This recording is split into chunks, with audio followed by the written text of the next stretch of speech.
Hello, welcome to the June 6, 2023 Club Cubase livestream. My name is Greg Undo, and I am the host of the livestream today. If you have not attended a livestream before, how it works is you can ask questions in the live chat field, or you could simply send questions in advance to clubcubase@steinberg.de, and the email address is forwarding again. So I apologize if people have maybe sent it in for the last 2 or 3 weeks. It wasn't forwarding, but it's now resolved. And when asking questions, if you could specify which version of Cubase that you're running, which level, so if it's Cubase LE, AI, Elements, Artist, or Pro, or other Steinberg programs, the version number and which operating system you're running, that would be helpful.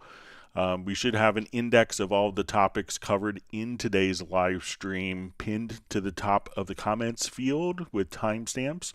So it'll be several hours after the live stream. I basically have to rewatch the live stream and type up all the questions with the time, and you could quickly navigate to particular topics. And if you wanted to search for topics that have been covered in previous live streams, you can go to cubaseindex.com, and Jan from Stockholm has been kind enough to create the website for us. So we want to give special thanks to Jan for all of his efforts with that. We also have 2 people that serve as moderators, Jazz Dude and Agent K. They're not Steinberg employees. They just really do this kind of out of the goodness of their heart. So we want to give a special thanks to them for their efforts and for making it a better community. We also want to give a special thanks to Jazz Dude for all of his work he does with the Cubase Nation Discord. It's a wonderful resource of information that's relevant and pertinent to the Steinberg community.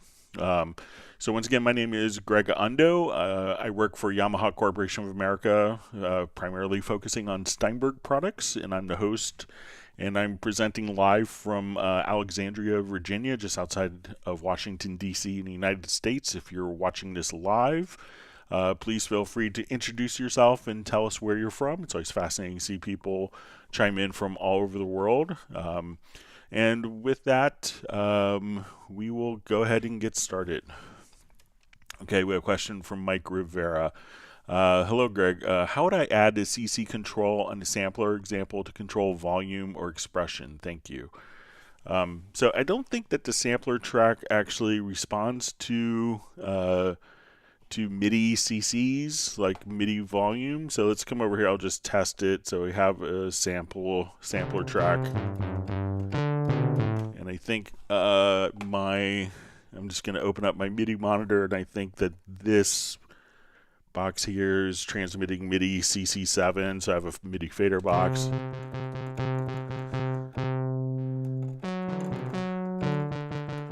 So I don't think that it's going to respond natively to, to the particular MIDI CC messages. But if you wanted to control volume, you could use the MIDI CC message in the MIDI remote to control the volume. So let's say if I wanted to go to my nano control, we could just say, okay, I wanted to go to my selected track, and with this, I think we could control, let's see what this is set up for. But if I want to take CC7, I'll just come over here and I could just say, let's go to this. I'll just go to within the Korg Nano Control, I'll switch to a different page so I don't mess that up. But now I could just say we're going to take that particular CC. Let's come over to selected track and choose volume. So now as soon as I could just, so we could control the volume of the mixer with this. So again, just come here,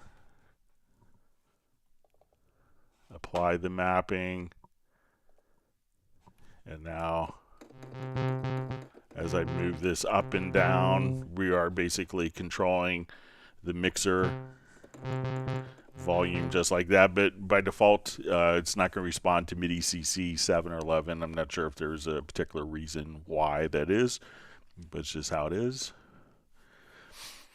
Okay, so we see Uno Memento checking in from Finland. We see Jazz Dude checking in from Germany. So Jeff Stanton asks, I use Monogram Creative Console for transport and scrolling plus other items, but sliders, faders have no effect in instrument plugins set to CC7, CC11, 7, 1, etc. It works in Logic, Cubase Pro 12. So first, make sure if you're using it as a remote control device, if you configured it for a MIDI remote, you know, the MIDI remote may take priority over just normal MIDI messages. So come over first.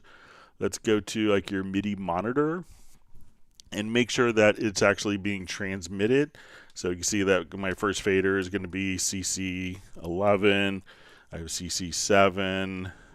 I'm sure I have CC. So make sure when you go to the MIDI inserts, go to MIDI monitor and make sure that it's actually being received by the controller here. So if it's configured, if the device is configured as a particular if it's configured as the MIDI remote, that could cut off the MIDI CC communication, because then it's going to use the MIDI CC messages to control other parameters in Cubase as opposed to just accepting straight MIDI CC values. So if I just put this track, for example, into record with a generic kind of MIDI fader box, I'll just come here, and as I move different parameters, and we look at it in our list editor, we could see that all of these, all of my different MIDI CC messages will just be captured right there. So go to the MIDI monitor and make sure that it's actually being, if the MIDI CC messages are going through, or if it's part of a particular generic MIDI remote, that it's not being utilized there, or if it's being used as a MIDI remote here, that you don't have those particular sections defined.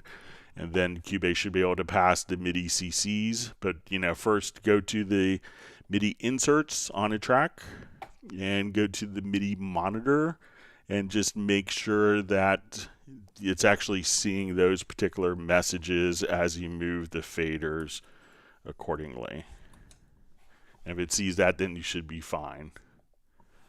So, and our programs may not have the MIDI remote to kind of, to take over, so that you could have as flexible control. All right, so we see Uno Memento is, it's Happy Swedish Nationality Day to Jan and all the other Swedes. And we're glad that Benny could make it, and happy Nationality Day.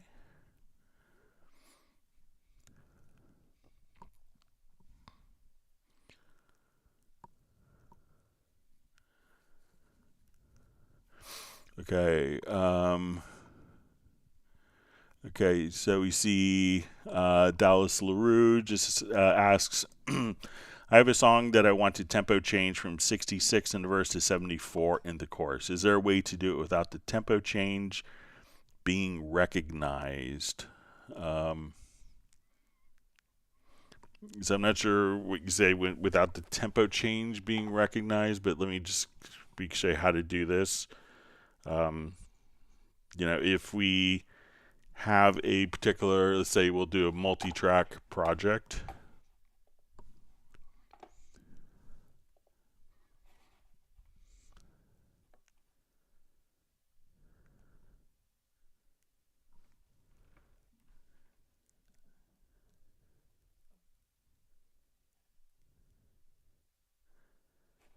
Let me just find what I'm thinking of. Okay.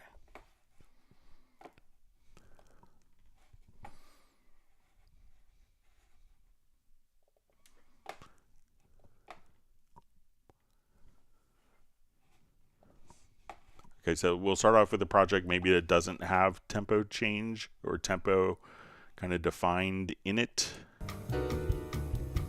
So I have kind of just a multi-track project of it.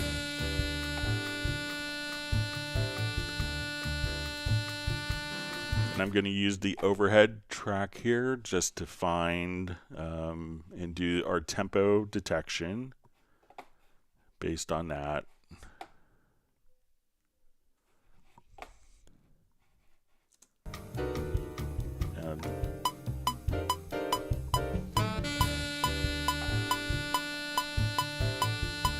Okay, so I'm going to move, let's say, my signature track. I'll move it to the top here, and I'll move my tempo track just below that.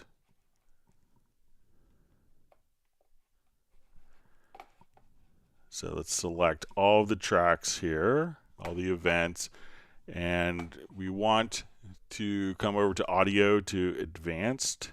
So we can see that these are going to be changing pretty regularly. And I want to find the downbeat first, so just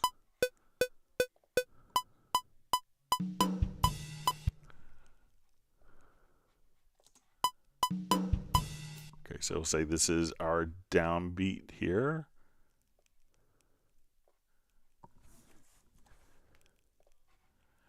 So, and we're in 4/4 time.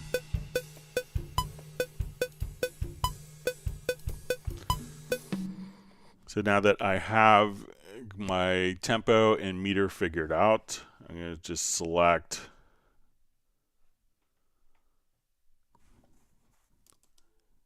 all of my events. And let's go to audio and just say, okay, we're going to go to advanced. And we're going to say set definition from tempo. And we can put this at the project or embed the metadata into the files. And now that we've done this, we can say, okay, I want the tempo. Let's say our tempo is roughly, as we look at it here,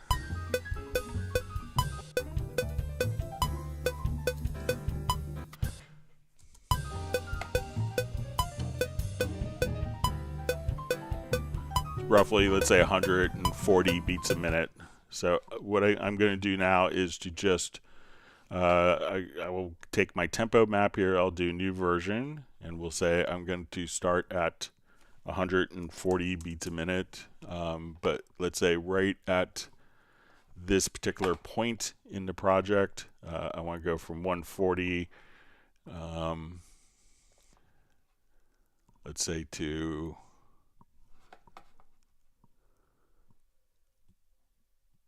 170, and then we'll go back roughly to 140. So as I do this, everything's kind of playing back at a steady tempo.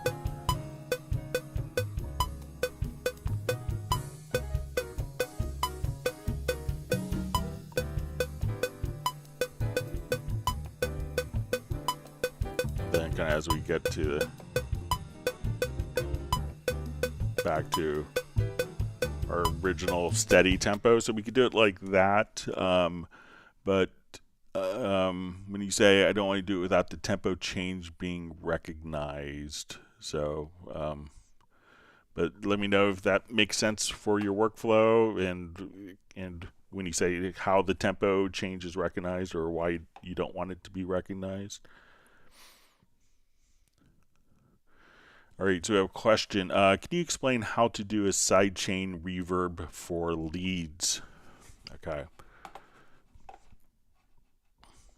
Okay, let me just open up project has a cool guitar solo.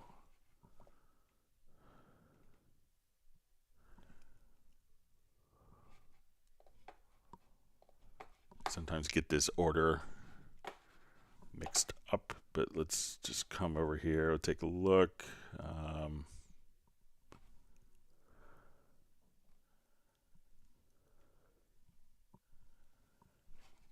All right, let me just find the solo track, I think. Okay, so we'll have, let's say, a lead coming up here.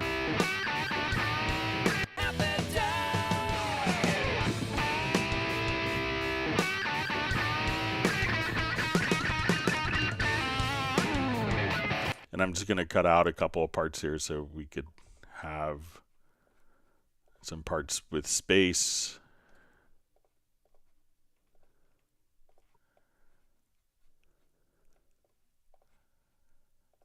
All right, so listen to our guitar solo here.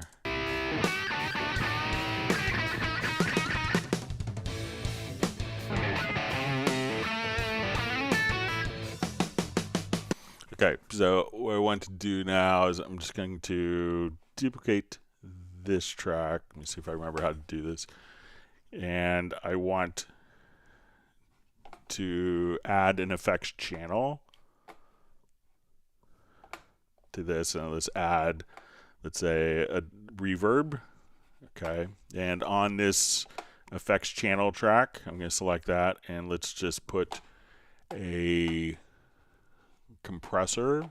So we'll just go to our standard compressor, and we want to sidechain this track. And let's say we want it to be sidechain from our sidechain source.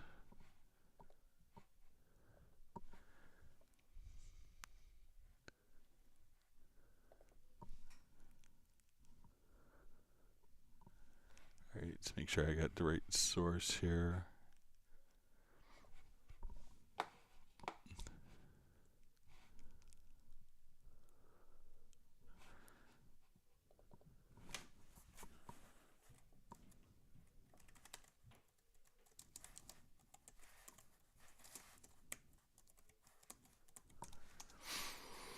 Okay, so we're going to set that as our sidechain source.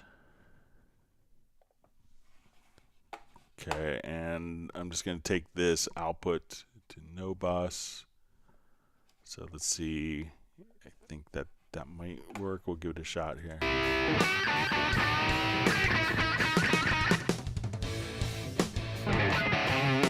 All right.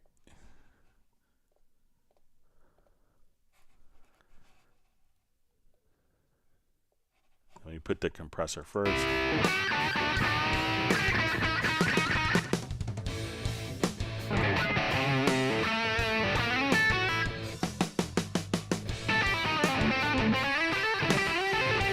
Alright, I'm just going to try it without the...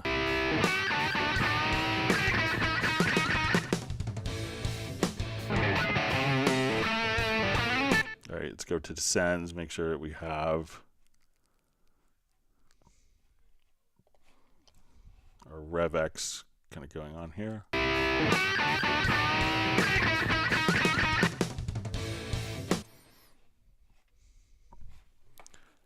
Okay, so I want this going out to Revelation. Sorry about that.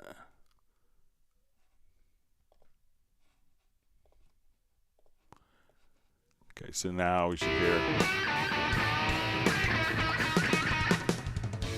All right, so what we want to do at this point on the Revelation, so now we have the reverb on a guitar.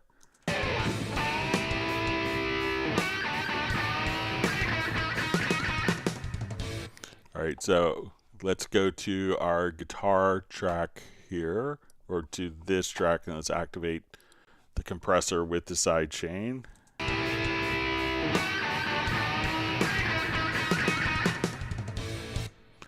All right, and then we just put the sidechain on after, and we'll compress it.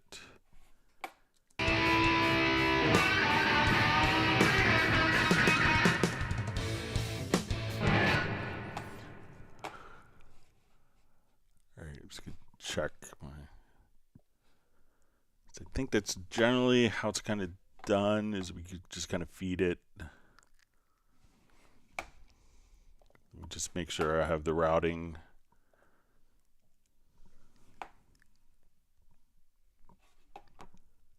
All right.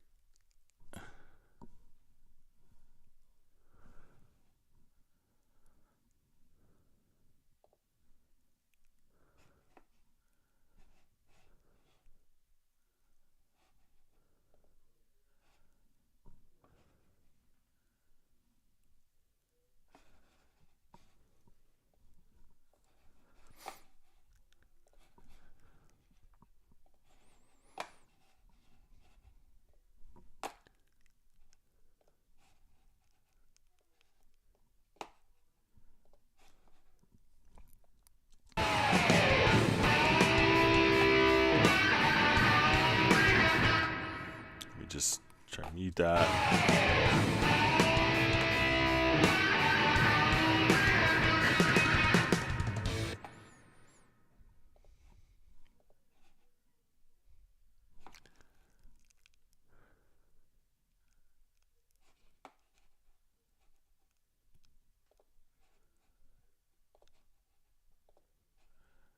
On this, let me just make sure I'm just going out to the side chain here. Let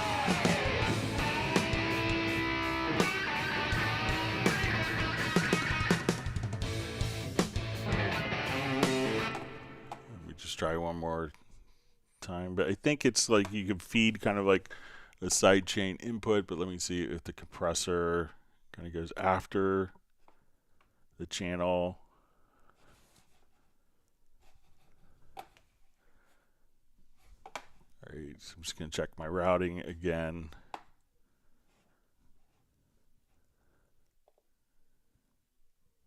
All right, so that should feed the sidechain input on the reverb.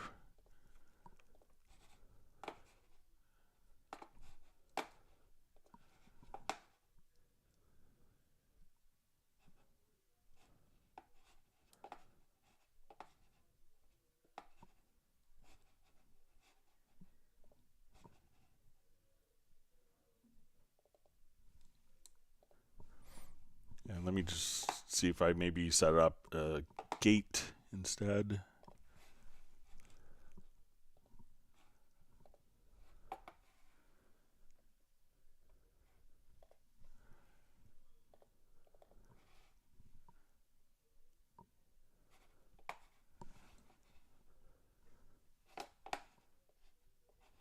And put that before, see if that does it.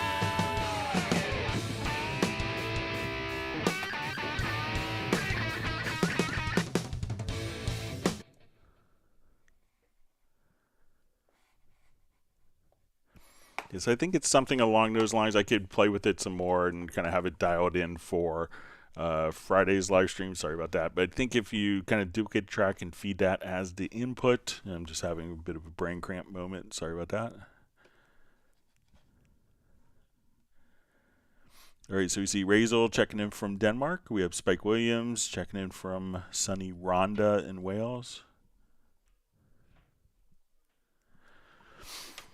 All right, so Dallas LaRue asks, can you briefly explain the difference between unmixing stems and unmixing components in Spectral Layers? So often when we're doing kind of a sound design aspect on a particular track, we may want to, and we go to Spectral Layers.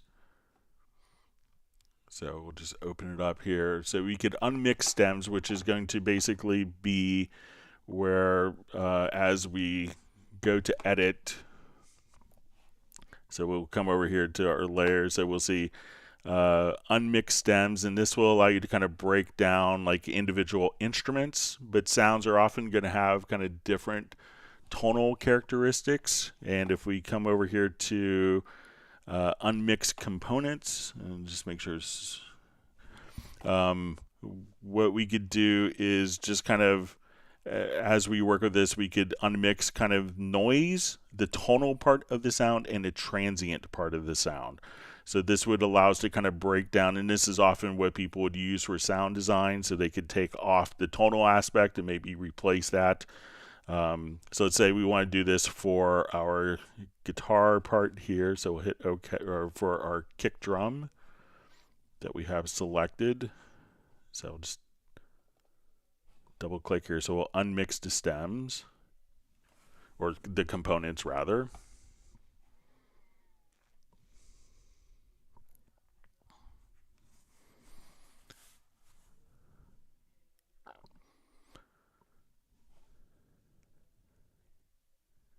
All right, and we'll go ahead and just kind of listen to it here.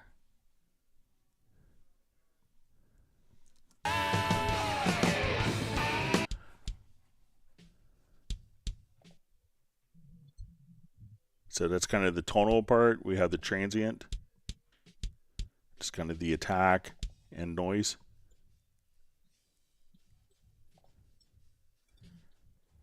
So if you wanted to take like one of those components out,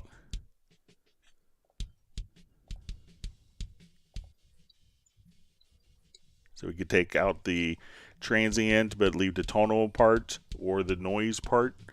So it's just a way of kind of breaking apart different elements that make up that particular sound. That's what the components do, whereas the unmixing stems will break apart different instruments from a mixed file. All right, we have Alexander Plasko just saying hello, Greg. So we have Kane Petrov just saying love this site. Regards to all members. So thanks for being on. All right, so we see Soren from Sweden on. We have Flavio checking in from Milan. Thanks for being on today.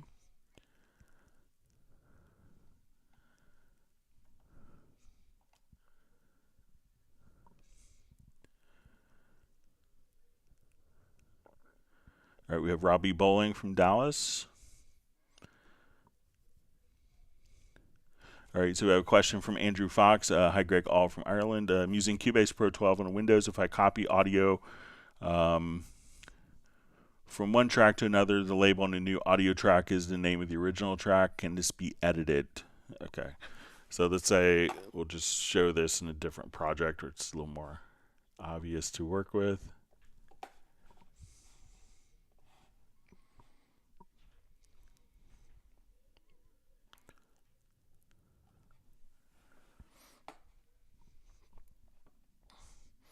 Okay, so it says copy audio from one track to another. So let's say I have this audio file here, and I copied it to a different track. So let's say I'll just move it to a different track. So it's going to have, you know, it's the same event name, but if you wanted to change the name, what you could do is just kind of change the description. So now when I come here, we could have that description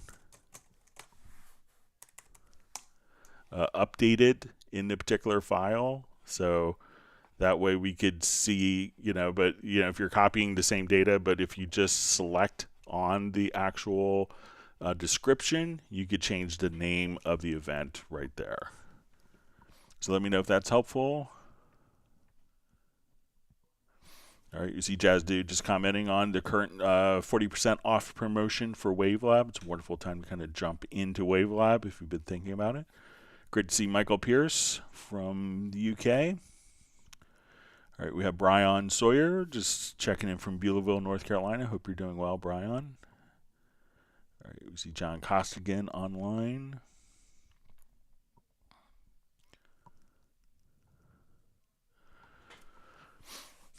All right, so we see from Martin, hi Greg, is it possible to split a keyboard controller to control different VST? Thank you. So yeah, you could do that. So let's start off with kind of a new project here. So let's say I want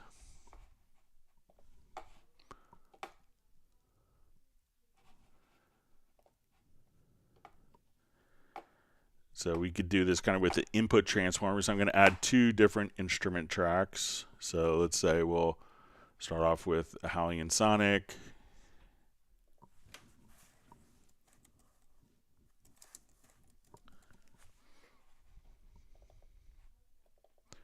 All right, so we'll have a Rhodes piano right there, and let's say if I want to do a different instrument, we could now come over, let's add a retro log, so something very synthy.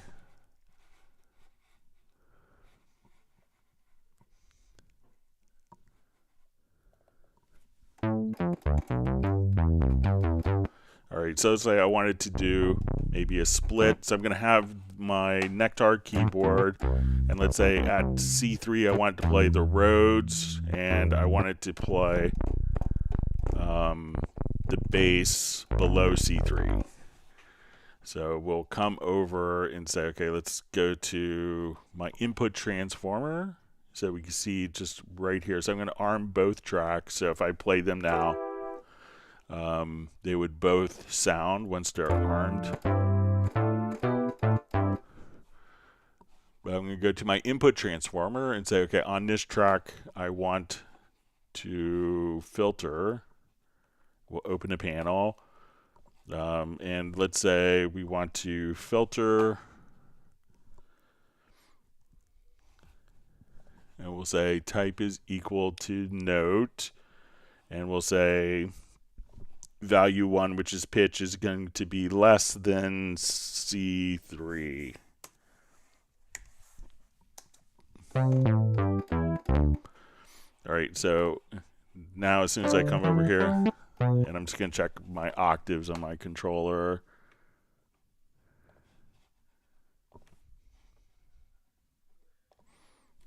And just...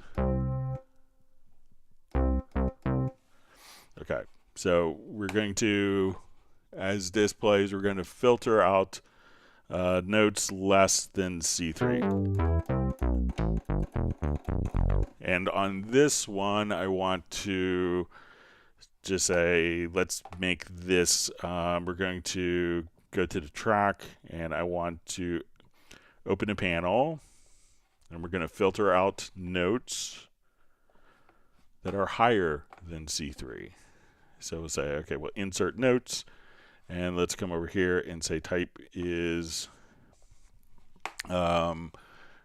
equal to notes, value 1. Our pitch, we want to say, is bigger than C3. So now, when I have both of these set,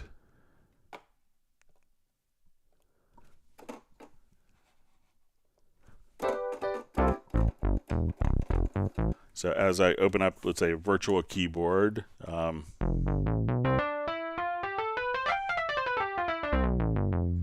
or if you wanted to just, play both of those layered together, all you had to do is select them, and let's bypass the, both of them together, so I could just have both of them sound at the same pitch.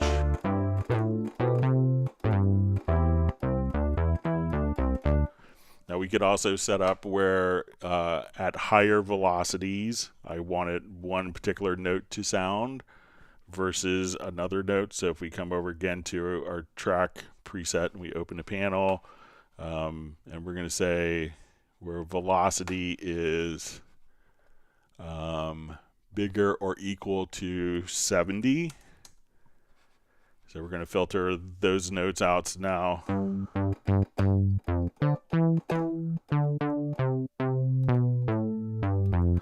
And if we wanted to do the opposite here, let's say we go to track, and we'll choose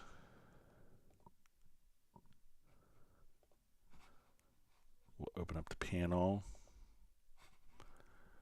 and we'll say velocity is value 2 is going to be less than 70. So now as we play both of them together,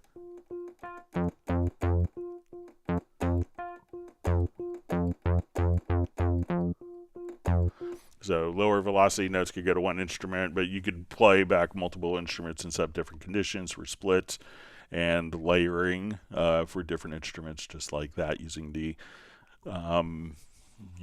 input transformers. Let me know if that's helpful.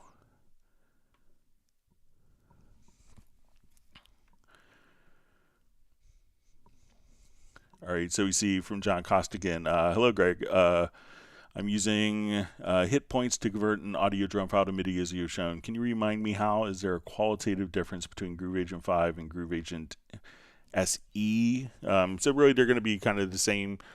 We could think of, the sound quality will be the same between Groove Agent 5 and Groove Agent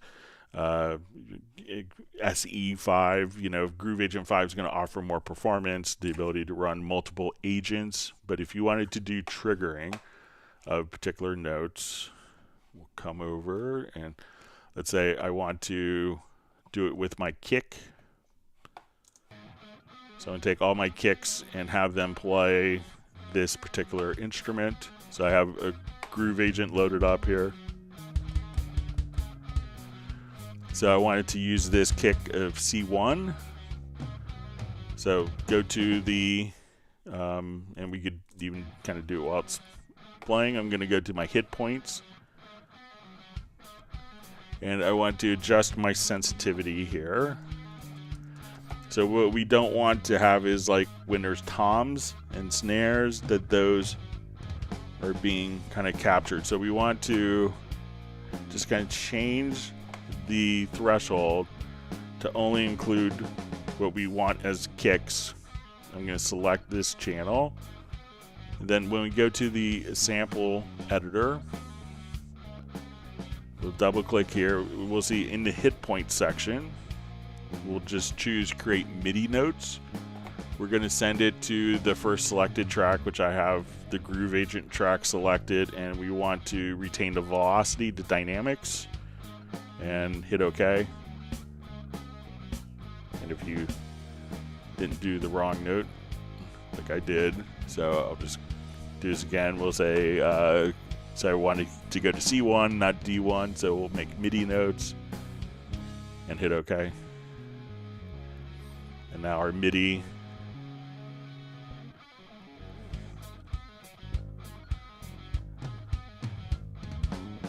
is automatically just carried over like that. So if I wanted to mute the original kicks as audio recording and just have the sample,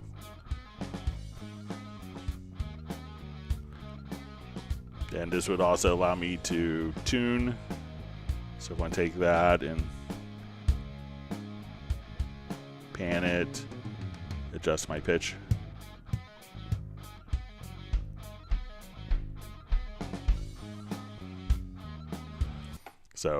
So once again, once you have the kind of the hit points, just come over here. So double click on the event, go to hit points, and you'll see create. So you see this little create, and then choose MIDI notes, and you can send it to a new track or send it to the first selected track like that.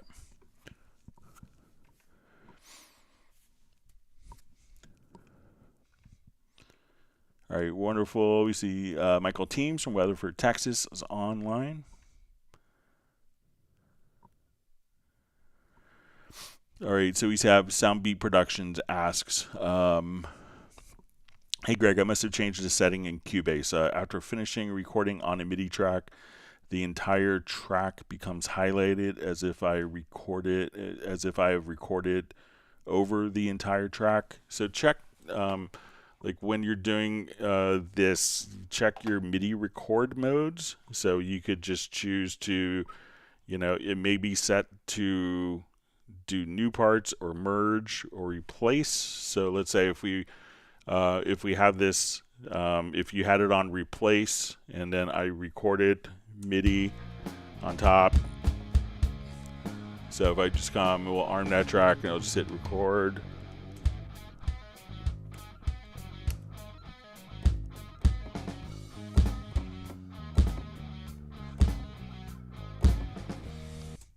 So we could choose to kind of replace events, or you could, if we have this set to merge, or let's say create new parts, that when I record,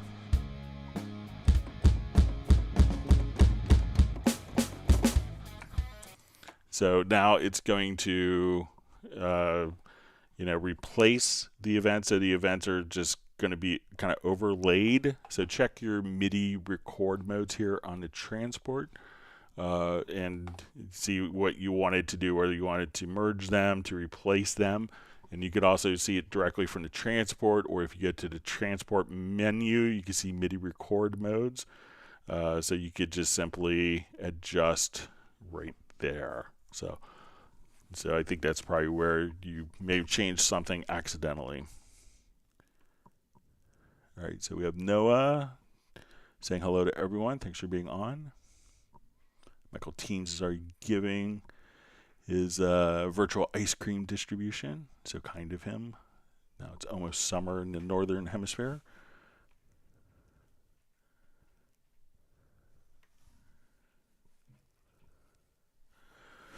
All right, so Noah asks, hi Greg, stems FX channel for stem bus and full mix bus grouped together question. How to create an effects channel, for example, reverb that will be on the stem bus and also in a full mix bus, and that the automation of the reverb of the stem bus will also be in a full mix bus. Someone wrote that you can group them, and one is influencing the other, but I don't know how. Thank you. All right, so let me just do maybe. I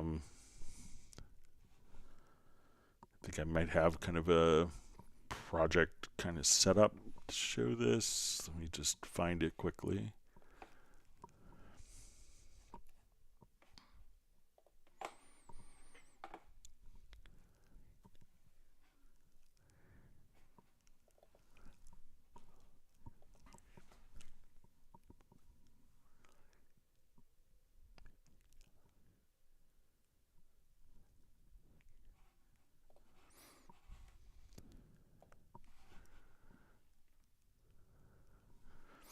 All right, so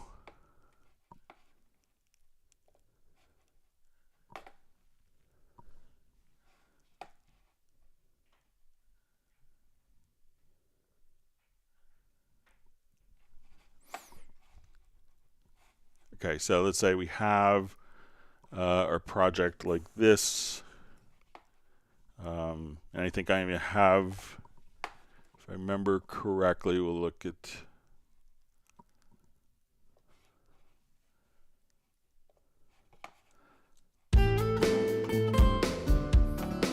All right, so I have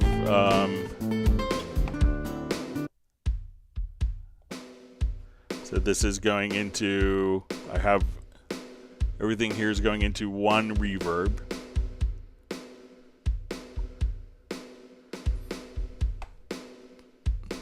Okay, and if I go to like my guitar parts,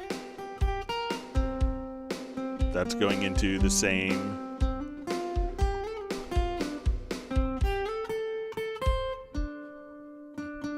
So feeding the same reverb here.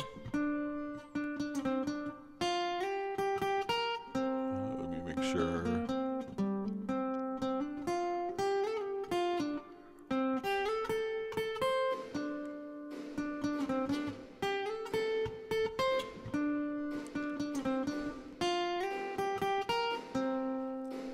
All right, let me just check where this guitar is going to.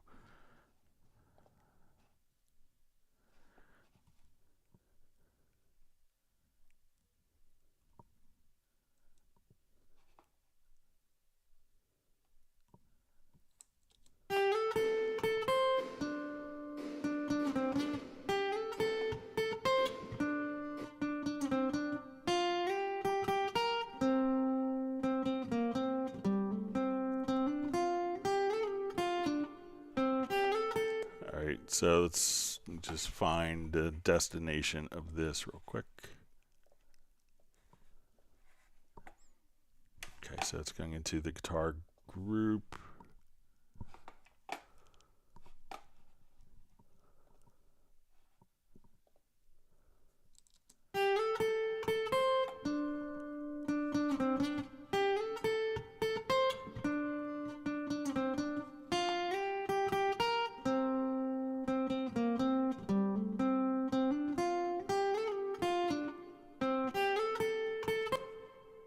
You're just going to check just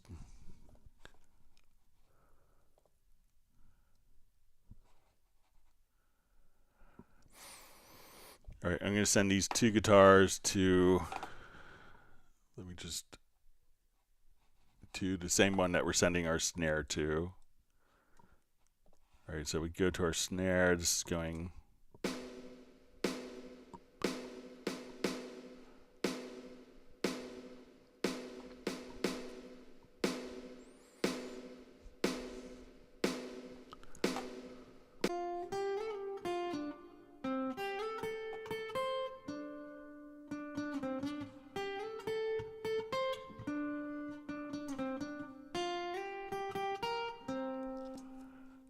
I just want to make sure I'm having everything kind of set to the same group.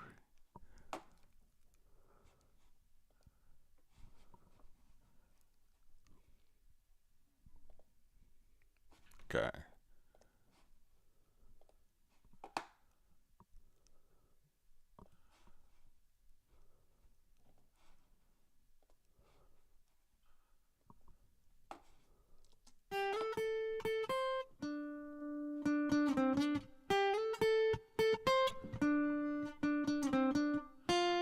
Okay, so now my snare is all going here. And let's say it'll go, so let's go to my drums. So they're all kind of feeding the same particular reverb. Okay, so now what I want to do is I'm going to export, let's say, my guitar group and let me just... Okay, so what used to happen in Cubase 11 and 12 is, let's do this correctly. So now the guitar lead, and I'm just going to check. Okay. So we have basically one that the snare is going into our drum group, the guitar is going into the guitar group, and they're sharing the same reverb. So in previous versions, when we exported, we would run into problems that we would hear like the snare being exported into the guitar group and the guitars being included into the reverb of the drum group. So now when we come over here, let's do our export audio mix down, and I'm going to just create audio files. I'm going to take the drum group and my guitar group, and let's just come over and do a stereo out. Make sure I have this, and we're going to make sure that we have this set to master groups and sends. Okay, and now we're going to export the audio.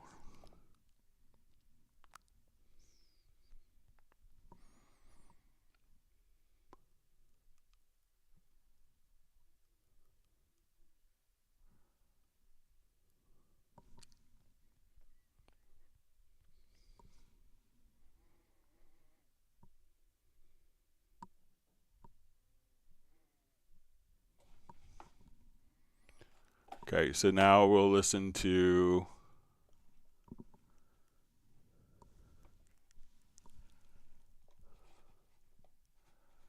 our, so it's going to be kind of our stereo out.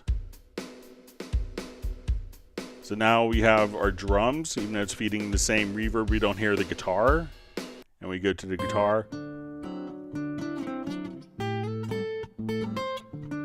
Even though it's the same reverb that's being used, in previous versions we would hear like the snare reverb in the guitar stem and the guitar reverb in the drum stem. But in version 12, they fixed that so that, you know, we used to have people that would have all sorts of kind of duplicate effects, like reverbs, and a reverb dedicated for each group, but that's no longer needed. So I can have everything together here. And then when I do my groups, it's just using that same particular reverb as the guitar, but we're not hearing the other elements that are feeding into the same group in the guitar. And let's see. And also part of this question is how to create effects channel, for example, reverb that will be on the stems bus and also in the full mix bus, and the automation of the reverb stems would also be in the full mix bus. So you can hear that you have the full reverb in our drum bus and the reverb in the guitar bus and in the full mix. So that's how you could do it. So that was one of the big kind of engine changes that happened in version 12. So if people mentioned that it kind of behaved differently, is probably in version 11 and earlier. So let me know if that helps, Noah, if that makes sense, or if I'm completely misunderstood.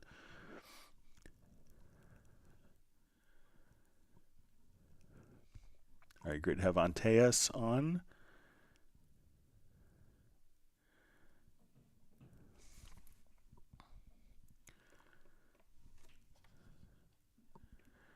All right, so we have Uno Momento giving away beers to compliment Michael Team's ice cream.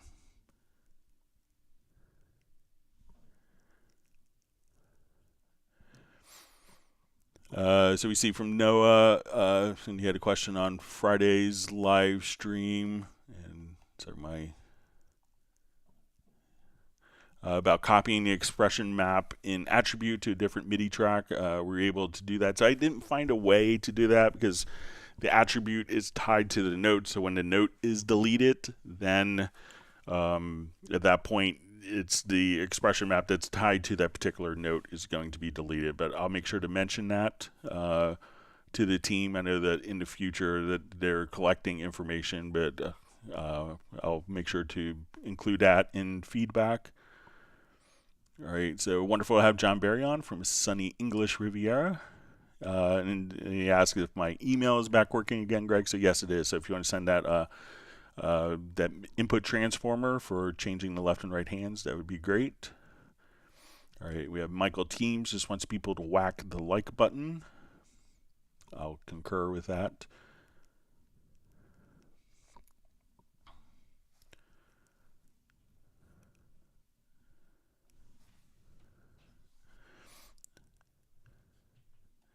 All right, so we have Gerald Ely checking in from California. Thanks for being on from Martinez, California. Bay Area, glad you can make it.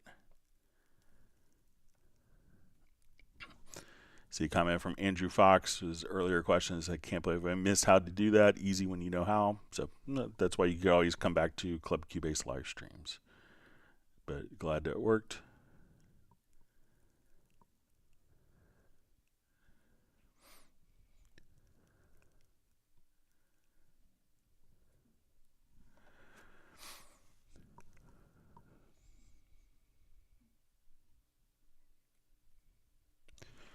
All right,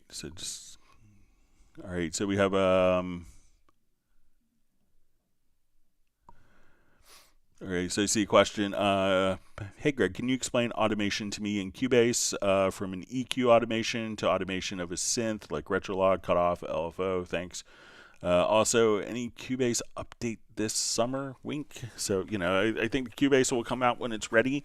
So, but I'm sure that, the team is working very diligently on, future tools that people will want to use.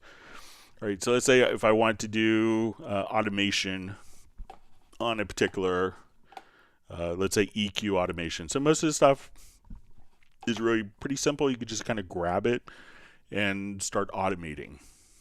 So let me just, so say if I wanted to EQ these drum sounds, so we'll just come over here. So I'm going to open up my channel view.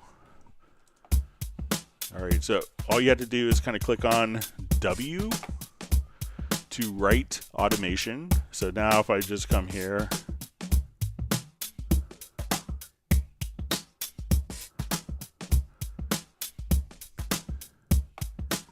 so I'll just come here and it'll just,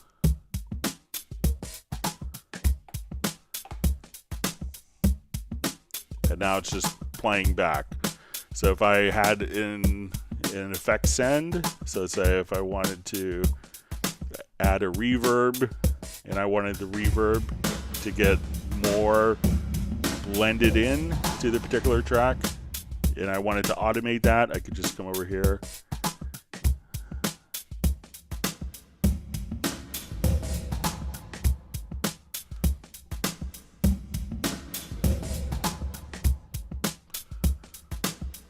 And if I wanted to automate the panning, just move it while you're in W and it plays back.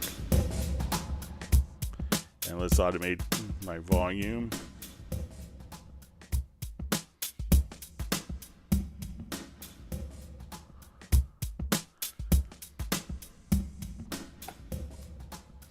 Now if I had something that was more like for retrolog and we wanted to do,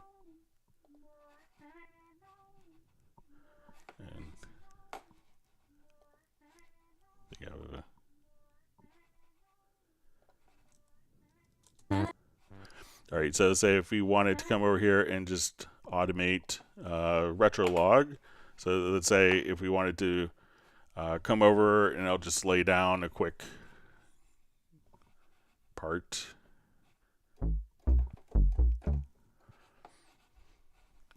think I can just get to my chord track. And I'll just, so let's say we want to come over here to my synth bass, and let's just put a quick arpeggiator on it. Okay, and I'll select these two events here. And so let's say we have kind of arpeggiations going on here.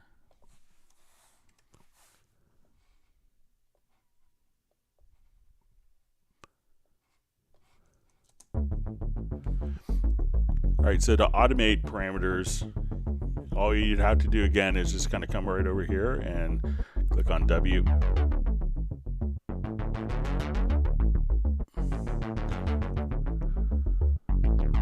And that would automate it. Now, if I wanted to do it with a knob, all you'd have to do, like on your MIDI controller, is right click, and then you could say learn CC. So I want this CC, and now I could just place it into play. I don't have to record, and click on W in the plugin itself. And now as I come here,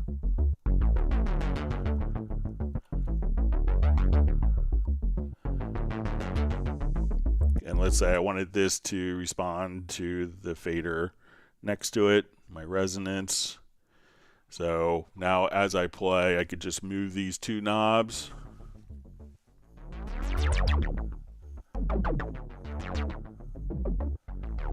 So just moving two faders. And now you could also use like the MIDI remote if you wanted to control parameters. Let's say, okay, I want it to come here. I want this fader on my MIDI remote. So once we've established kind of a MIDI remote control device, I could right click and say pick up for MIDI remote mapping, move the parameter I want, click apply mapping, say okay, so this, and I want to right click here, and let's say pick up for MIDI remote mapping, move my third fader and click apply mapping. So now when I close this, you know, we could just come over here, hit play, and now I could use these two sliders here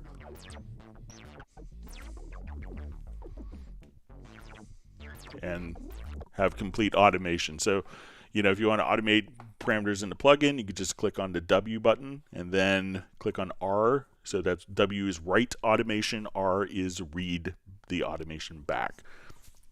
So it's really simple, just do the automation. If you need to edit it, you could just, again, click kind of in your different lanes. So you can say, okay, I want to see there's my resonance. I want to come over and see, you know, more parameters. So you can say, you know, you could just access all the different parameters just right there that you've automated. So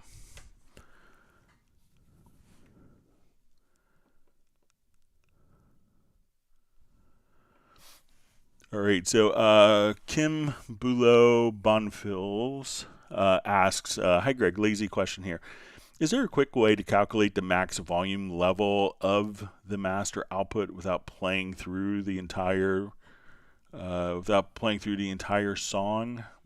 If you have kind of if you've done a mix down of a particular file, so let's come over here and let's go to this. So let's say if I've done a mix down of the file, we could use the audio statistics function. So at this point, I'll just do it for just this particular area here. And so I'm going to do an export audio mix down. And I'll just make sure that we include it in, we'll create an audio track. And we'll say export my stereo mix. All right, so we've done that. Now, when I select the file, we can go to audio to statistics, and it's going to do a quick analysis. And here we could see kind of what the overall levels are. So we can see if we need to do DC offset, what are you know, our loudness units are, what, you know, our average RMS levels, peak, you know, bit depth of the file, etc. So if you have a mix down of the file, you could do it kind of based on that.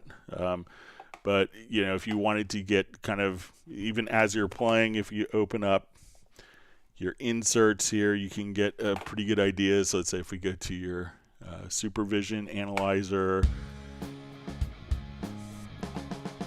you know, and say, okay, we want to go to signal, and let's go to, you know, we can go to even under measurement, you know, we can get an idea like your loudness histogram. We could also just add, you know, your loudness ratio if you wanted to see that. And so while it's playing, or if you say, okay, I want to take this and let's just do, here, I just wanted like a full loudness meter as well. So, you know, we could get an idea of what's going on for short-term integrated loudness. But, you know, to be more accurate, if you had the file rendered, then you could select it, you can go to audio statistics and see a lot of the information right there. So let me know if that's helpful, and thanks for being on the live stream. Let's see, Gerald Ely just says, Hitpoints triggering MIDI, love it. So.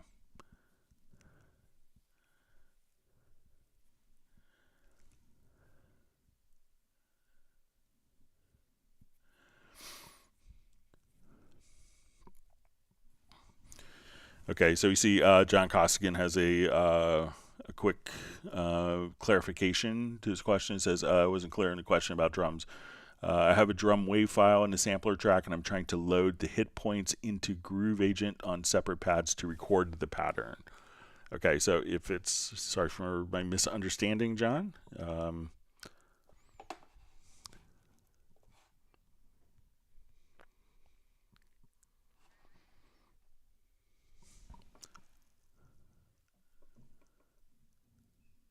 Okay, so if you have it in, all right, so if you have it in the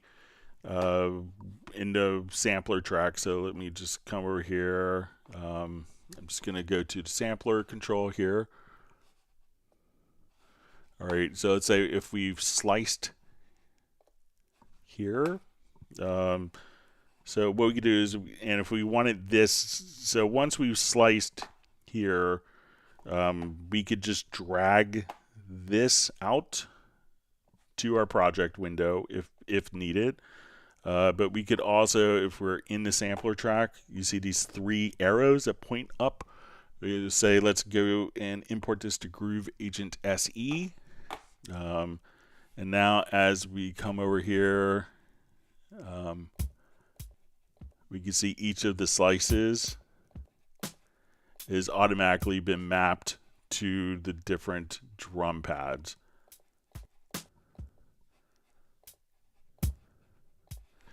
So, and then once you have that, will in turn create a pattern. So I could now just take this pattern and drag it onto my project window as well. So within the sampler track, just come directly over and say, okay, I want to do this, or, you know, just take that, you know, in an even easier way is, you know, if it's, I'm not sure if you have to start from the sampler track itself, but if we have, you know, Groove Agent open here, you could just drag the file to like an instrument pad. So I'm going to come here and just cut, right click, and we'll cut the kit. I'm going to drag this to a pad and then go to slice. And now all of our slices and a pattern will be created. So, and then the different slices. So you could migrate it from a sampler track, or you could just simply migrate it directly, you you know, like take a loop directly in, go to the slice tab, create slices, and then you could drag this particular pattern right onto a Groove Agent track and see the MIDI data right there.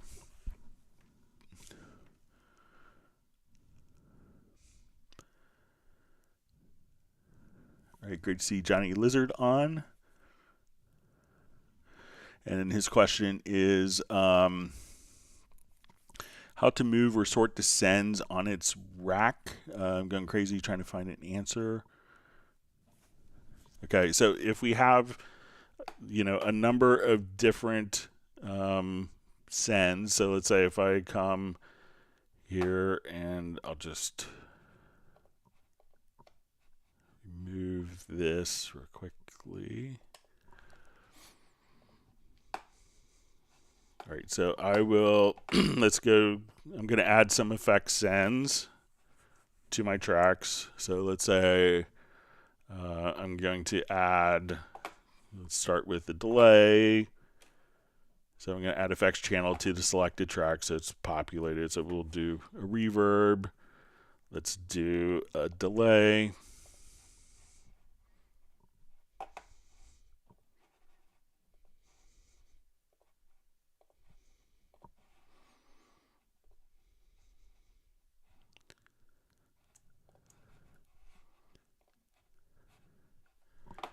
All right, and we'll add one more. Let's make it a chorusing. All right, so now each of these tracks, when we look at them in the mixer, we'll see that we have these effect sends going out to these particular tracks. Okay, so if you wanted to change the order, really all you have to do is just come here and say this one, I want the delay to be in the first, and I want this Roomworks, and I want chorus, or say, so you could just kind of click here and change the order.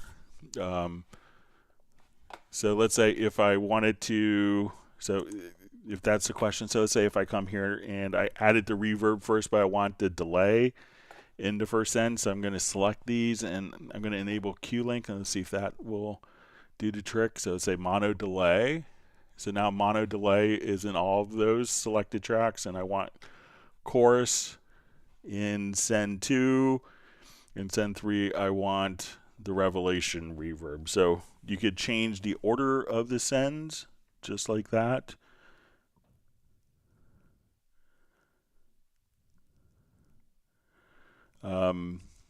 So when you say on it, so you said how to move or sort the sends on its rack. So let me know if that's what you want to do, Johnny, or, you know, if you wanted to do something else, but you could, you know, just, you know, if those are selected, activate Q-Link or hold down Alt or Option plus the Shift key, and then you could kind of just enable Q-Link to change the order. So let me know if that's what you want it to do.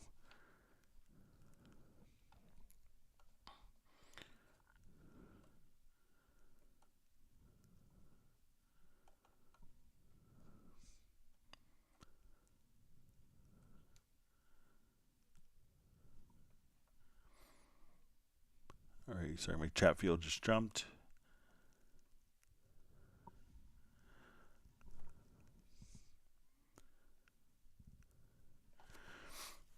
Okay, so we have a question from Aber Nest. Hey, could you help me with the issue I'm having in Cubase 12? I had a problem randomly that when I drag a clip back from the right to left to trim it, it moves the whole track instead of trimming back the clip. Any idea how to change it back to normal? Okay, so it might be, there's different sizing modes. So when I come here, we could trim this, and if we go to our sizing modes here, there is also a sizing applies time stretch. So maybe it's, you know, doing that where it's stretching the audio, or there's a secondary mode where sizing moves content, where now we're moving kind of the back of the file over, but we're not necessarily kind of, you know, shortening or lengthening the size of the event. So check just to make sure that you're in kind of normal sizing mode. And I think that will take care of it for you, but let me know if I'm misunderstanding. All right, Uno Memento says to whack the like button and get a virtual beer. Sounds like a good deal, and especially for all of our Swedish friends for its National Day.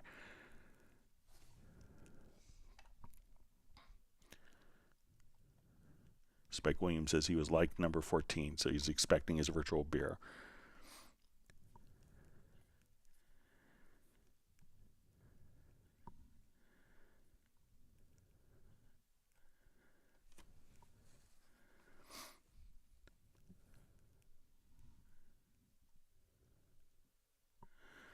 All right, so you see Soundbeat Productions says, hi, Greg, follow-up question. I have my setting on, and this is, I think, with the MIDI recording. Says, I have my setting on merge. When I overdub in the same part, the new MIDI part gets merged to the first part, but I get an additional blank part laid over the top. So it could be, there is a preference. So let's say if I let me just find my little part here. So let's say,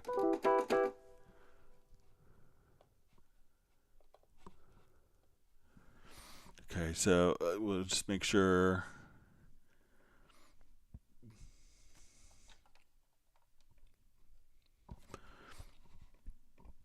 Okay, so how's the recording to go on merge? So let me just go ahead and record.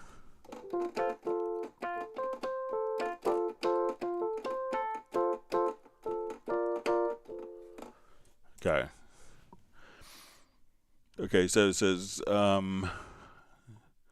when I overdub onto the same part, the new MIDI part gets merged in the first part, but I get an additional blank part laid over the top. So let's say,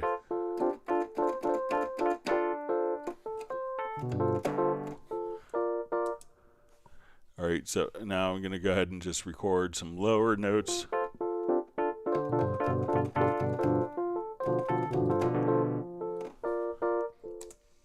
All right, so now seems like it kept the same length. If it's on a shorter part, like within a measure, like maybe like an overdub, there is one preference. So say if we go to, might be under record of MIDI, is snap MIDI parts to bars. So if it's, adding it to the end of the bar, it could be that preference that's activated. But let me know if I'm doing something differently than you, but it didn't seem to change the length of the recording. But I recorded more than several bars. But let me know if that kind of makes sense, or if I did it the same way you're doing it. That's from Soundbeat Productions.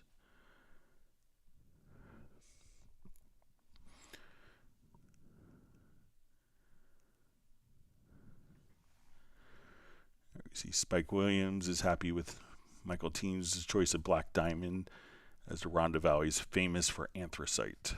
So, my grandfather was a coal miner for 32 years or so.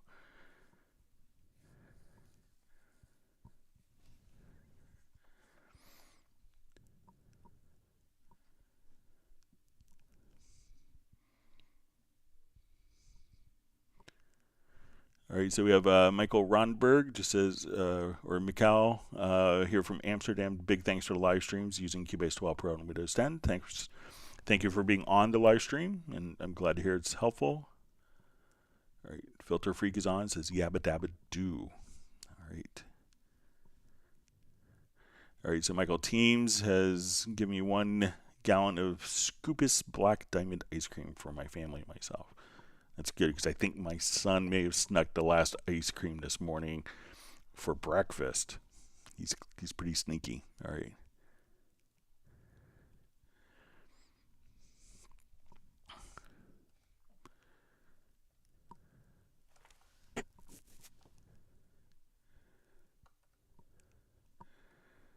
All right. So we have a question from Filter Freak. Hi, Greg. Any news of a point update for Cubase? So I think that when they came out from 11 to 12, they realized that even like our 0.5 updates were twice or three times as many new features as other programs were offering. I think it might just go whole versions. If I were to speculate, I think they may have announced that they're not going to do like a 12.5, a 13.5, so it might just go from 12 to 13 if I could speculate. All right, so we see Kim just saying cool, thanks.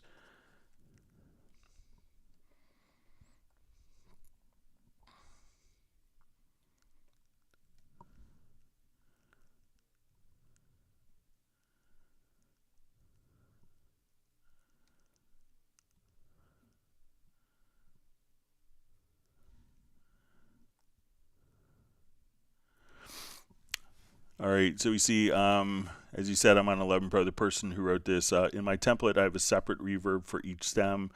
I have 2 reverb sends on each instrument, and the automation is grouped, so it sends the same to each bus. One bus feeds the full mix reverb, and one the stem reverb. Is it possible to create this group FX in Cubase 11 Pro, and how to do that? Okay, so let's try just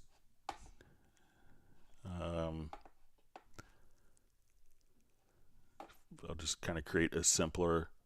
So one, I think in 12, I see that you're in 11, but in 12, you may not need to do that.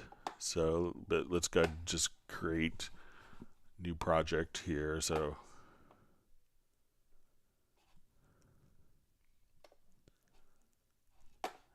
we'll go ahead and maybe do it on an orchestral one. This is usually where it comes up.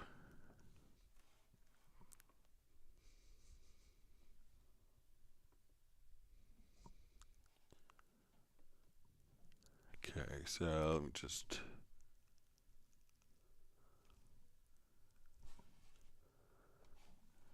find a particular project so we could split out some orchestral.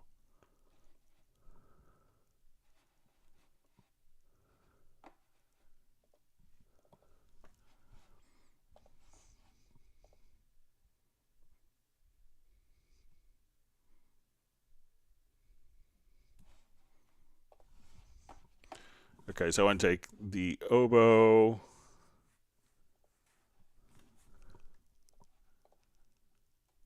and we'll do oboe and cello. They'll be distinct enough.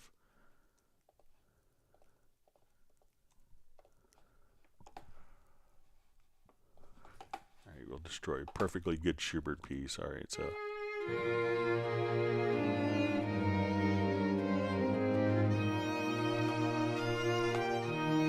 All right, so I'm going to send my oboe to a win.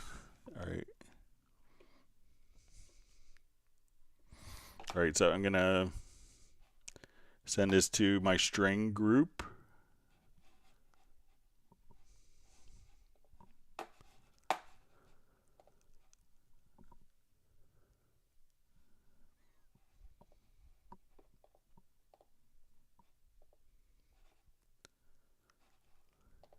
Okay, I have this going to MIDI tracks here. Let me just open a different one. Sorry about that.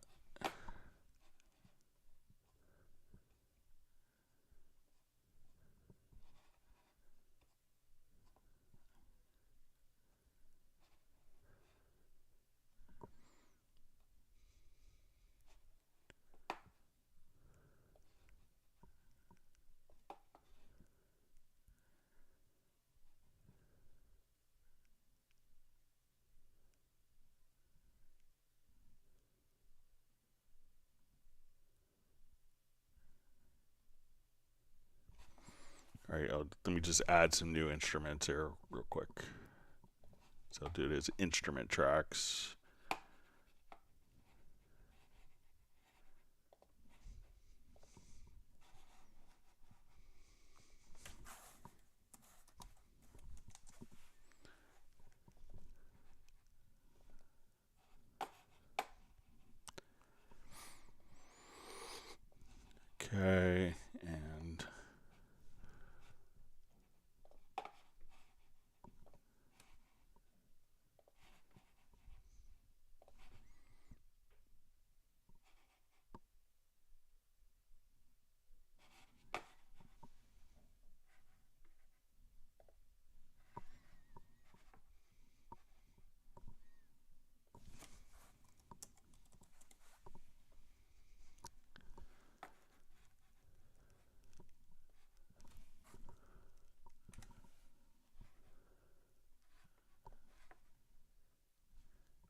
library. Let me just.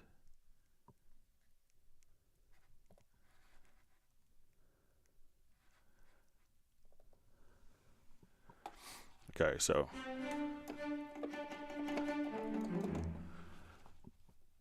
Okay, so now I'm going to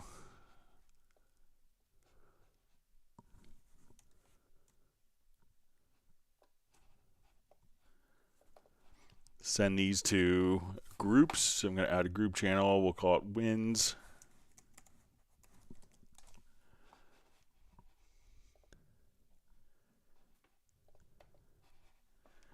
And let's make this our strings.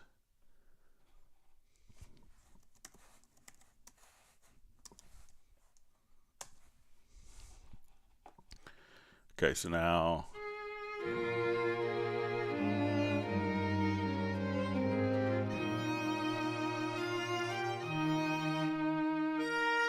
all right, and I want to add, let's say, a reverb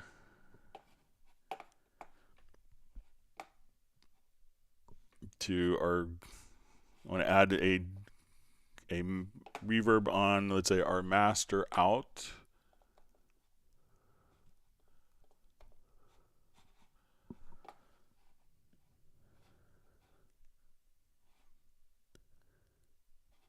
Okay, so we'll add an effects channel. So let's make it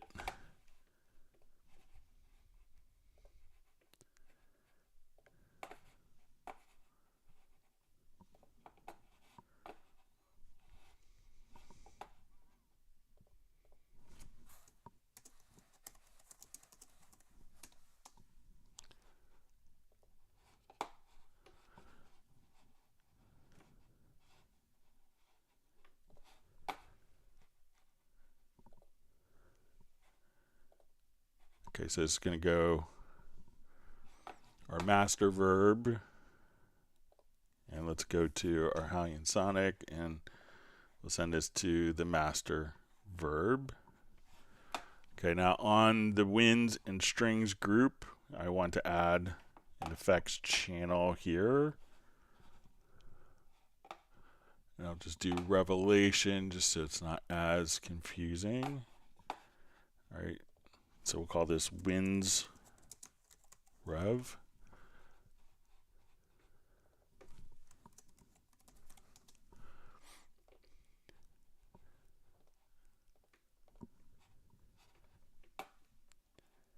And we'll add an effects channel here, so we'll make it revelation. I'll just call it strings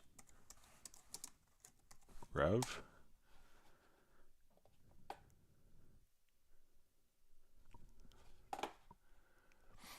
Okay, so now as they play, we should see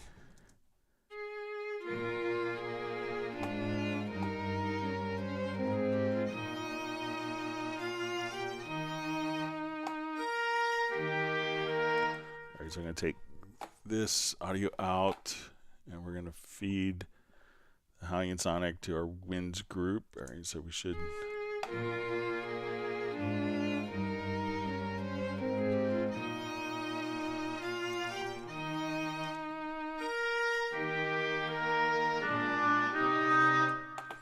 Okay, so we have our oboe.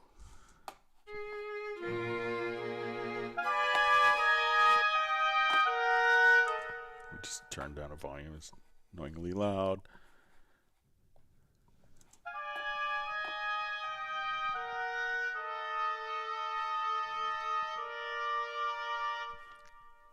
All right, so let's just open up.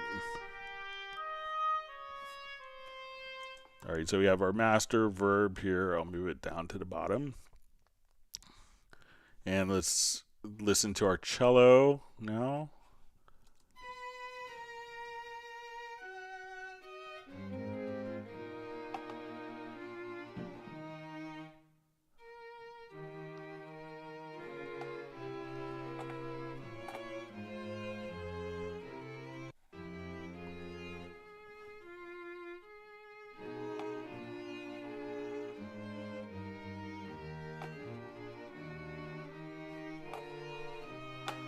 Okay, so let's send more of the cello to the strings rev. And I'm going to make sure that the oboe is also going out to the winds reverb. Okay, so now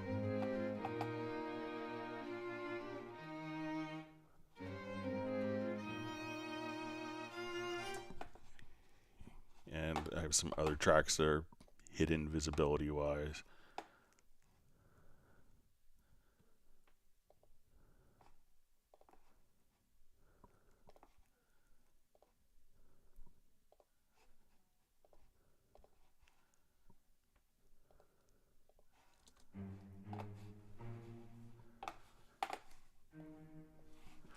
Okay, so we have our reverb.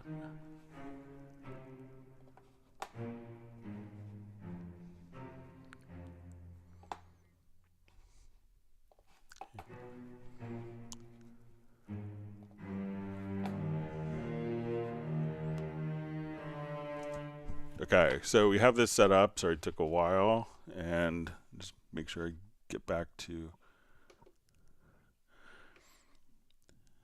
Okay, so tempo separate reverb for each stem. I have 2 reverb sends on each instrument, and our automation is grouped. So it sends the same to each bus. One bus feeds to full mix, and one the stem verb. Is it possible to create this group effects in Cubase 11? So I guess what they want to do is to take both of these and have these both change at the same time. Okay, so let's see if we could come over here. So when we do this, we have our cello playing through its string group with its string reverb, also in the master reverb. And when we go to our oboe, so that's going to be sharing the same master verb. So I guess maybe you want to link these two. So one bus feeds to full mix reverb, 1 December. Is possible to create the group effects. So I mean, you could do it like that. I'm not sure if you need to have both of these respond. So let's say I want to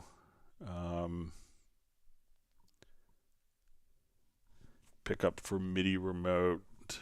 Let me just come over here to my MIDI remote and make sure I'm in the right page.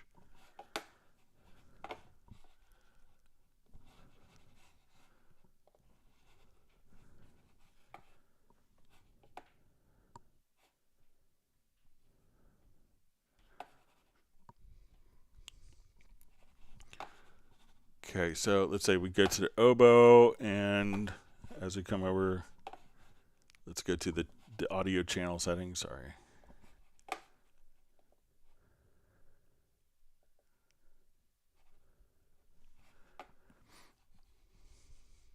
Okay, so let's say I want this here for my MIDI remote to do the reverb. So I'm going to apply the mapping. Let's go down to our cello.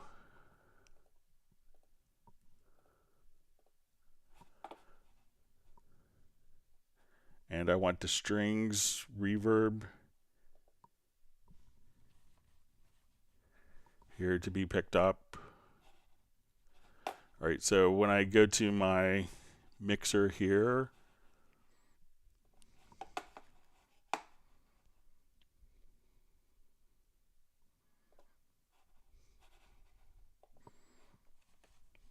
okay, so I see that those are going to be kind of linked together. So I'm not sure if you need to have the master reverb also linked at the same time with that, or if you just need to go, let's say if we go to our master reverb here. So as I automate,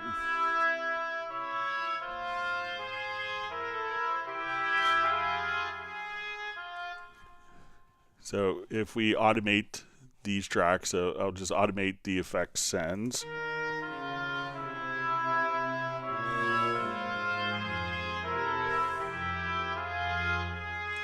So now when we go, we could see our automation. So if we wanted to just come over here to sends, all right, let's make sure I automated that. All right, so I'm just going to rewind and make sure we automate it.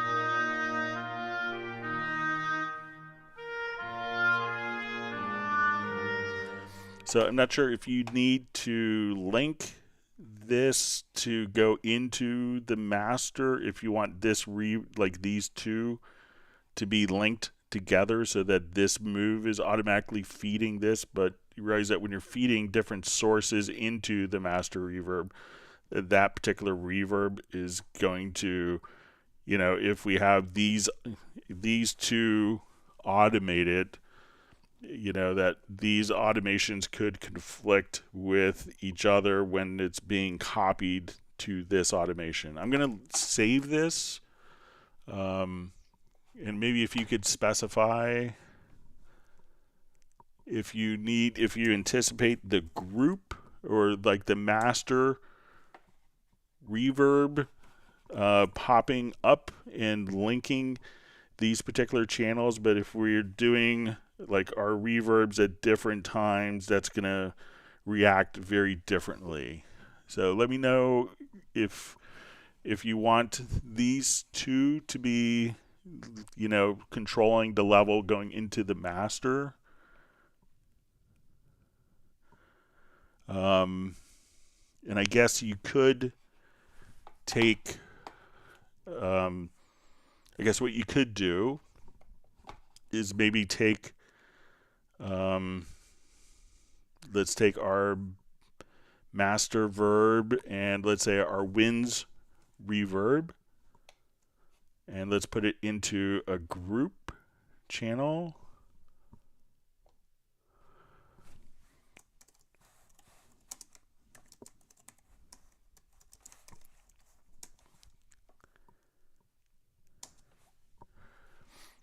Okay, so let's say, and then let's do the same for the strings.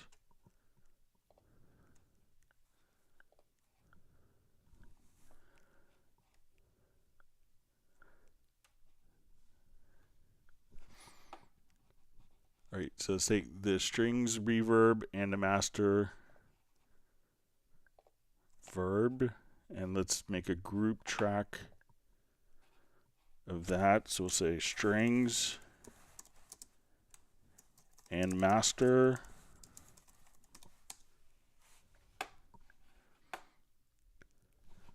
All right, so see as we play. Now, if I go to this track, and let's say we go to the oboe, I could go to, all right, I'll just make this larger. So we'll go to the oboe, and then I could send this to master plus winds verb, and my cello to master strings plus master verb, and I'll just take these down.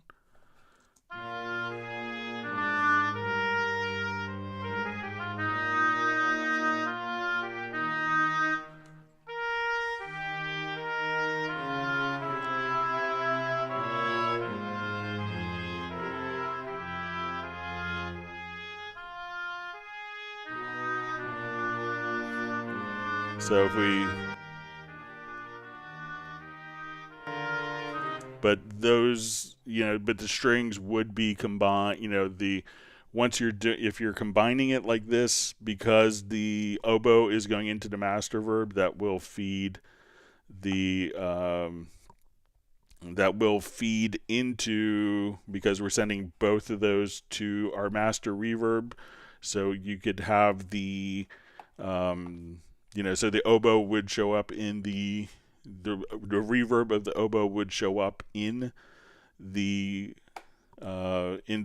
strings and vice versa. So I'm going to save this again, and if you could clarify if that's kind of going down the right path for you, Noah, that would be helpful for me. But I'll save this project so we could jump immediately back to it.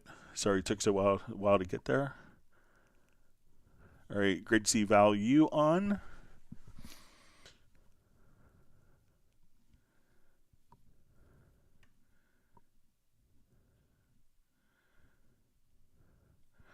All right, so Johnny Lizard just asked, could you show me more slowly how to change the sends? Yeah, sorry about that. All right, so we'll go back to, I think I was in this project here.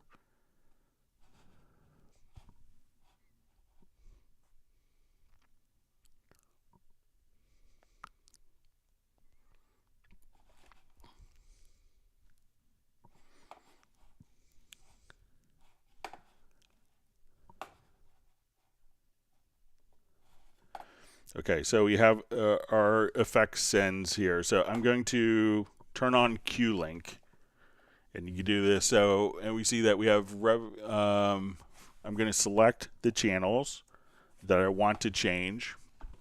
So let's say I want revelation, delay, and chorusing. So I'm going to just come over here and click just to the right of the name. And we're going to say we want revelation, and you'll see that when Q-Link is active and the channels are selected, we'll just come right over here. Now revelation is effect send 1. Now let's go to effect send 2. We want this to be our mono delay. And then let's say chorusing for our third effect send, and let's say we want Roomworks for our fourth effect send, and turn them on. So if you wanted to just say, okay, I want Roomworks here instead, and then I want the chorus to be the last one. So once again, just select the channels that you want, enable Q-Link, and then once you change on one channel, that the order will be reflected on all of the other channels.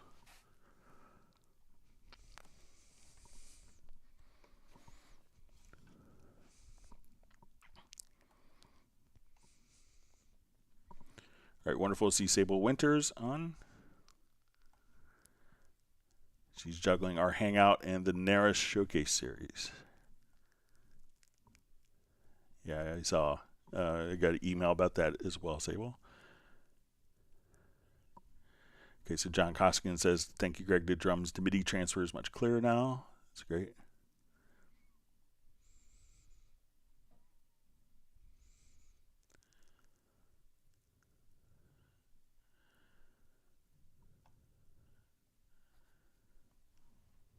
Okay, so we see Aber Nest that we figured out their problem.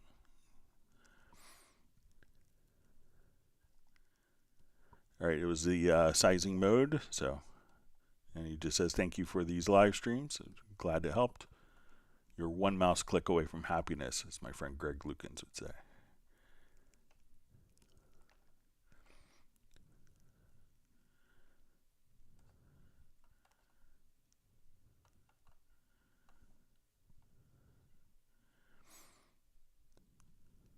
Okay.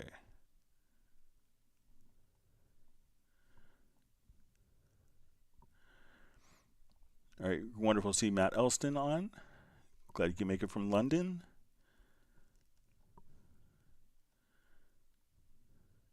All right, wonderful to see Gareth has made the live stream from Bilbao, Spain.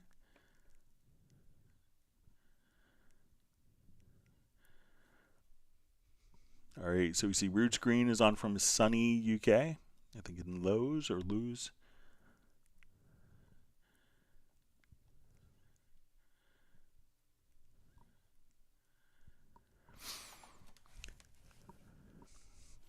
So we see question, any idea of having RMS metering on each track like in the new Cubase Pro version?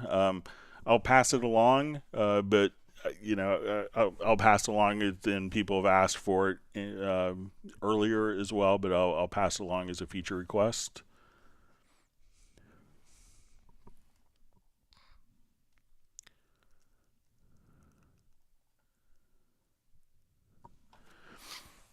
All right, so we see from Value, I just asked, can I somehow export prints to 2 locations simultaneously? So it's not simultaneously, but right, nothing on the computer is. We think of it as we could do it in kind of one motion. So what we could do is set it up as a export queue.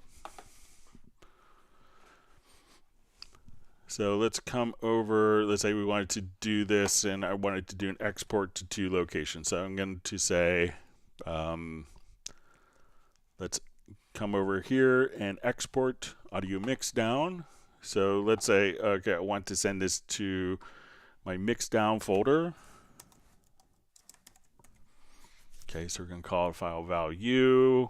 And then what I'm going to do is just come over and say, okay, we have our export queue. So I'm going to say, open that up, and we'll say add to queue. Now I want to change it to a different location. So we'll come over here, say choose. We'll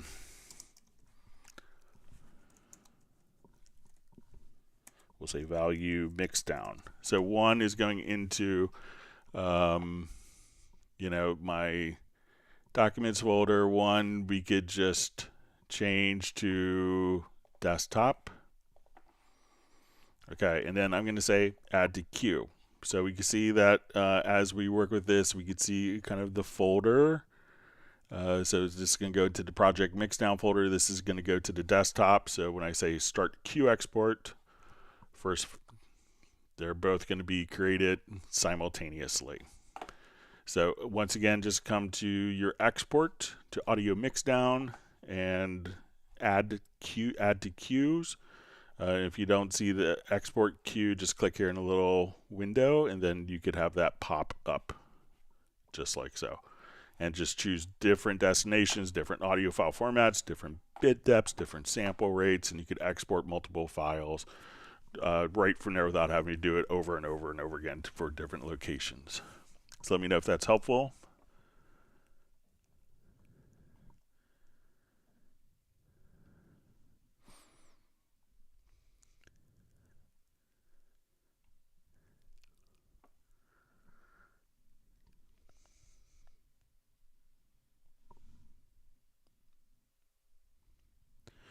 All right, so hi Greg, everyone. Rodom from Israel. Great to be here. The explanation about automation was wow. If you can please enhance a bit more on that and explain trim mode. Okay. So let's say I have, we'll just make this obnoxiously big here. So let's go ahead and just automate. All right, so I'm going to just automate some of my bass here. Okay, so, and I'm just good to my fader. All right, so say I'm just kind of automating along here.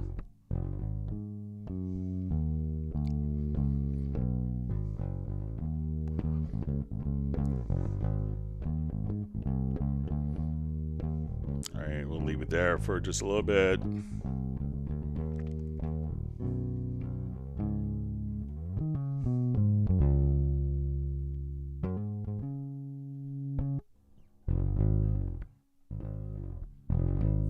All right, so now we're going to put this into, we're going to just come over here and put it into trim mode, okay? So now we can see my line, and as we see our, let me just clear my throat. We can see the existing automation, and we see my trim line. So I'm going to automate again. And now when I bring it way down here,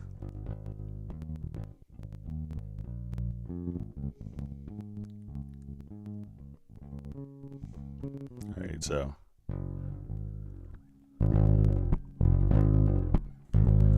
All right, now what we see is almost two different, where I moved the fader down, we see that what we see kind of the original automation, and we see the result of me moving the fader down in relation to the existing automation curve. When I moved it louder than the existing automation curve, we see it reflected there.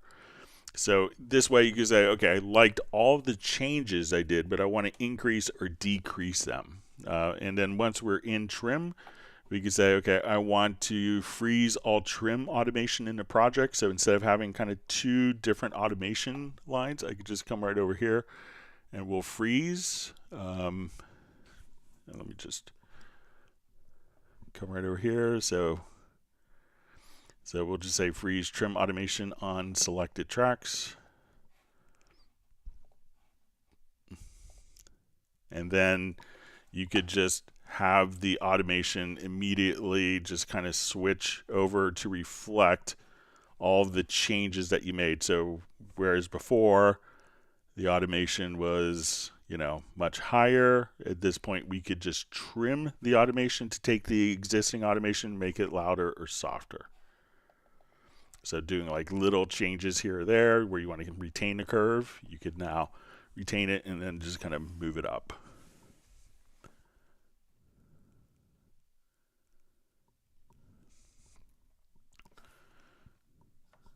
Okay. Okay, so we see Filter Freak just asked, sorry Greg, I meant, do you know if there's a maintenance update on the way? So I think we'll probably see another one, but I don't know exactly when. So, but they're working on that as well. All right, so we see Gareth and Michael Teams both have their powdered or powered or DAW powered wigs on, so it's good to know. I need to get one because I'm in the same band as you guys. So, all right.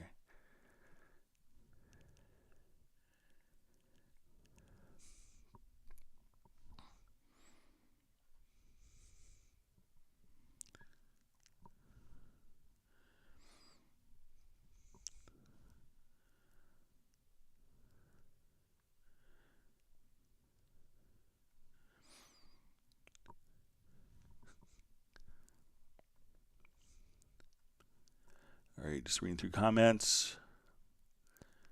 All right, Gareth wants everyone to powder or power like the button, I guess. All right.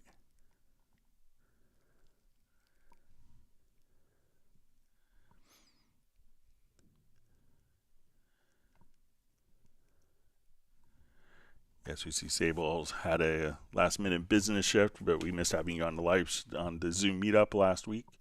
We look forward to your new purchases on the end of June's Zoom meetup. All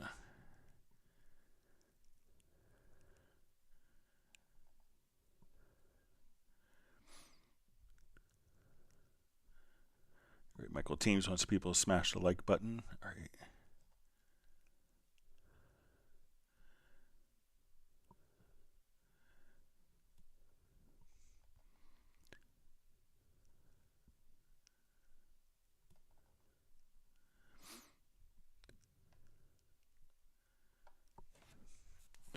All right, so we see Uno Memento says, if you record your guitar strumming where the strokes don't quite hit the beat, how can I easily get the strokes right? Does quantization help here? I don't mean audio free warp. So you could always quantize stuff, but you could think of free warp. Like free warping could be more of like an audio kind of an individual segment for where we need more precise control. So let's say if I wanted to take, let's see if we still have it in, since it's Gareth's favorite project here, I'll just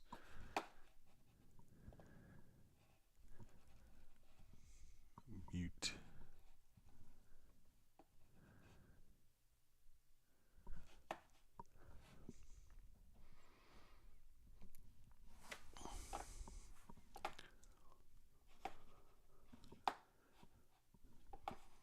I had Gareth was kind enough to send me a file that he probably had to work very hard on to play out of time for demonstration purposes. So let's say I want to take the lead guitar here, and let me just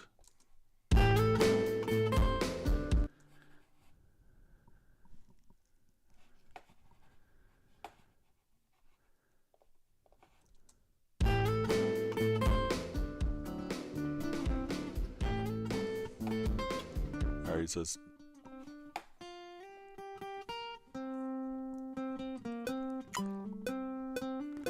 so if I wanted to quantize this maybe to say to 1/8 notes,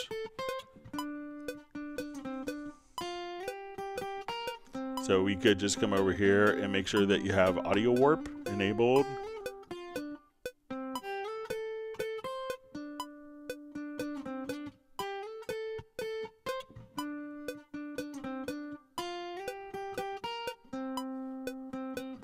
Whereas before, if we wanted to listen to it,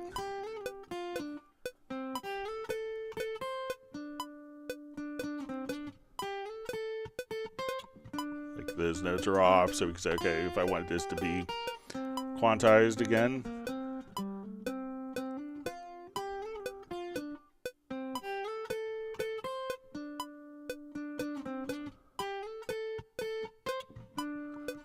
and let's say if we want to try 16th notes instead.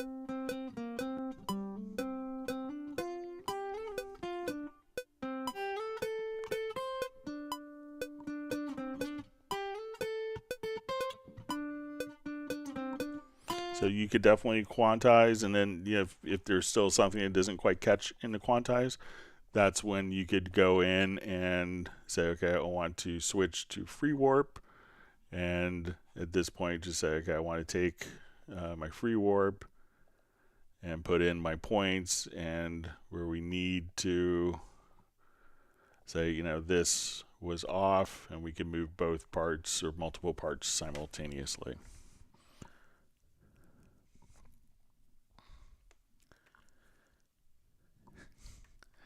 Gareth just wants everyone to remember that I have to stifle a sneeze every time the like button is tickled. So you weren't supposed to share that information, Gareth. All right.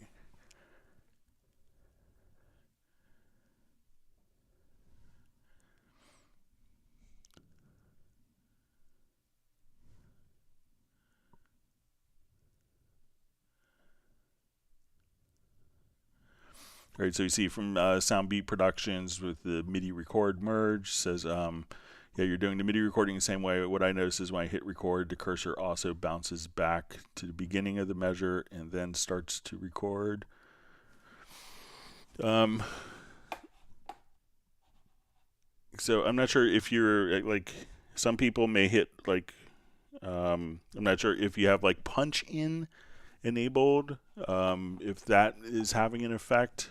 But and see if you might have a pre-roll activated. So if you, let's say if we come here in the transport, I think you could, or if you go to the transport menu, make sure you don't have pre-roll turned on.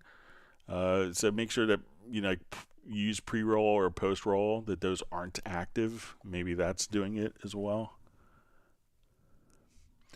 All right, so we have Roger Cabo just saying hi to everyone. Glad you can make it today.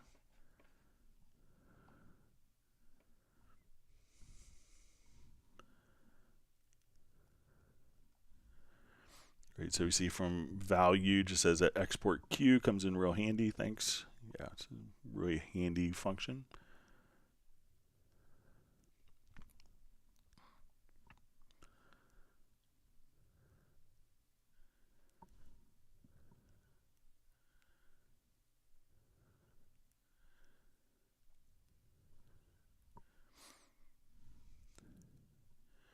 All right, so we see from Noah, it says, thank you. I have to look at this a few times. Your way of grouping the woodwind verb with the master verb, I think it's a way to solve it. The question will be, How in the end will it be exported? In the end, I have to export stems with reverb or any other effects for each stem, and also dry stems if I've been asked to. Thank you so much.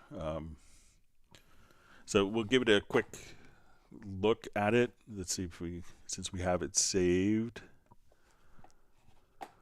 And let's say I just want to put like maybe something different on our, so let me just,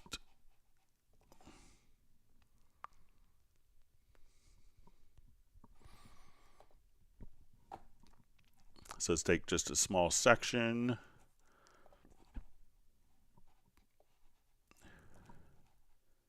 Just to say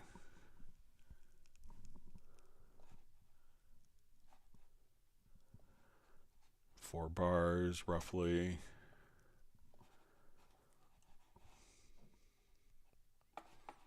Okay, and I'm going to put just a delay on our master reverb. So let's say we'll just play this just so we could hear if there's a, so I'm just going to change this effect so we can hear if it's included. So I'll just come over here to say a delay.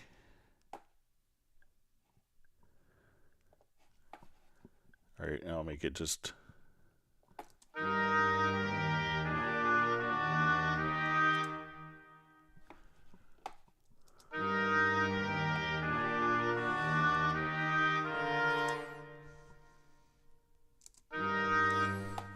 Okay, so just come over here to my winds.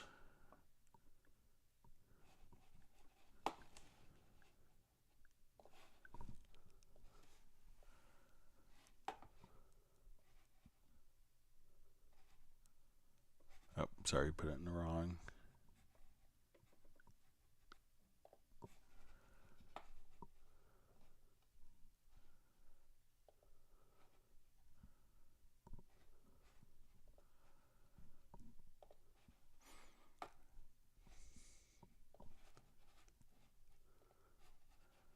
All right, so let's put a delay on here just so we can audibly distinguish that.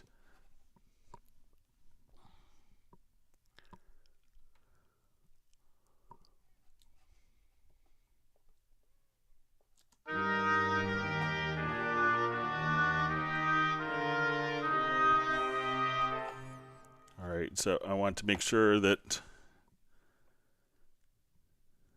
our winds group is going to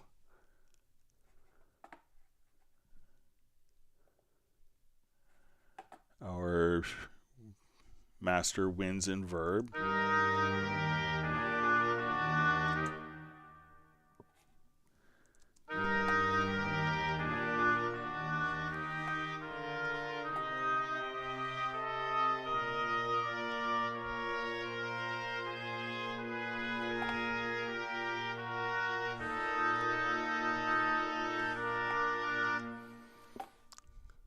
Okay, so I'll just check this. We'll see if we can do this quickly.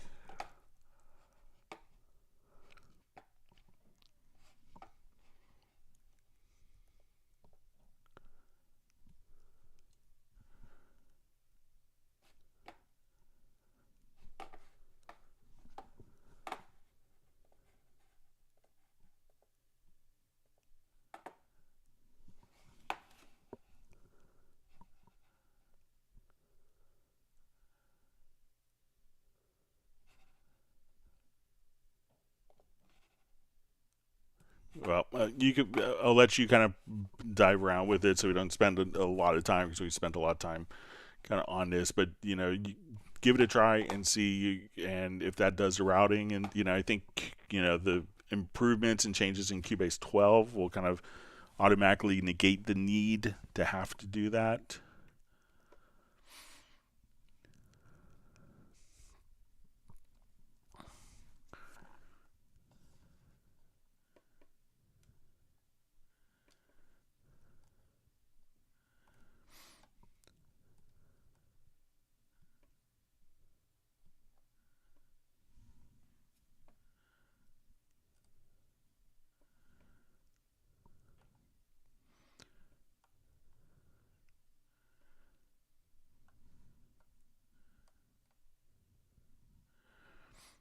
Okay, so we see a question. All right, sorry, my chat field jumped.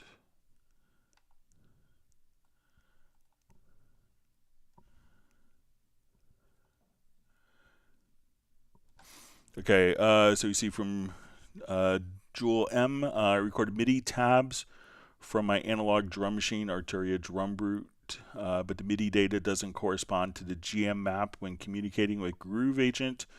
How to sync this easily. So one of the things that you can do is, if you notice that like your incoming information isn't synchronizing, you know, with your drum map. Let me just jump to another project here.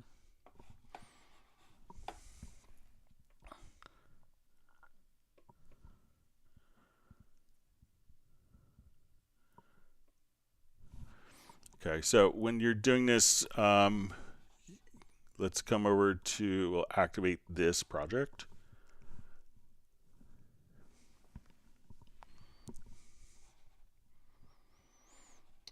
Okay, so you could probably set this up in the drum map itself. So let's say if you have Groove Agent, one of the things is you could come over here and you could say no drum map, and then we could say, okay, let's go to our drum map setup, and you go to functions, and we could say let's make a new map, and we call this like Arturia to Groove Agent. Okay, now once you have this done, make sure that it'll default to MIDI channel 10 just because of legacy reasons. But if you hold down the Control or Command key, you could just say, okay, I want to change this to, I'm going to change it to 1, like click in the field, hold down Control or Command, and I want to set this all to MIDI channel 1. So once we have that set up, we'll say, okay, this is going to be our new drum map. So we'll call it our Arturia to Groove Agent. Now when we go to the editor, so we'll create a quick event. And if you wanted this to line up, you can slide this slider over to the right. And here we could say, okay, I want C1 should equal D1. So we could come over here and say, okay, we'll go to C1, and I want this to output to a different note. So you could change the incoming note to a separate outgoing note message. So whatever, if you hit this pad and you want it to be the hi-hat, but it's the hi-hat sounding Groove Agent is on a different note, you could just simply come right over here, click in the field, and use your mouse scroll wheel to increment and decrement between different drum sounds here. So you could take any drum note if you want it to be on a different MIDI channel, a different MIDI port, a different output note on the same channel and port. You can just simply configure that right there. But go to the drum map, and you'll just see in this little field here, just say, it may say GM map by default.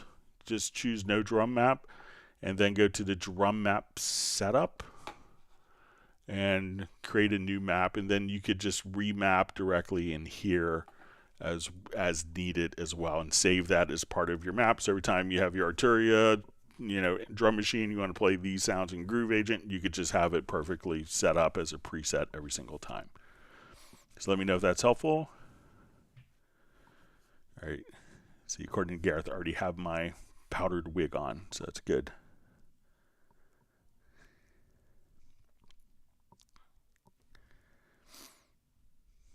All right, wonderful to see Bruce Bruton on. And ask how I'm doing. So we're doing wonderfully well. So.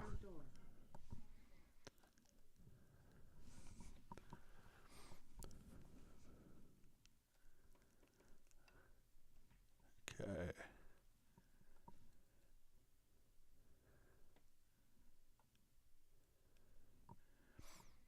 Okay, wonderful to see Drazi Eternal on. Glad you can make it today. Rodin Pick just says the index is great. Thanks. Yeah, takes a couple hours to get done, and we're happy that Jan is able to populate it on the CubaseIndex.com.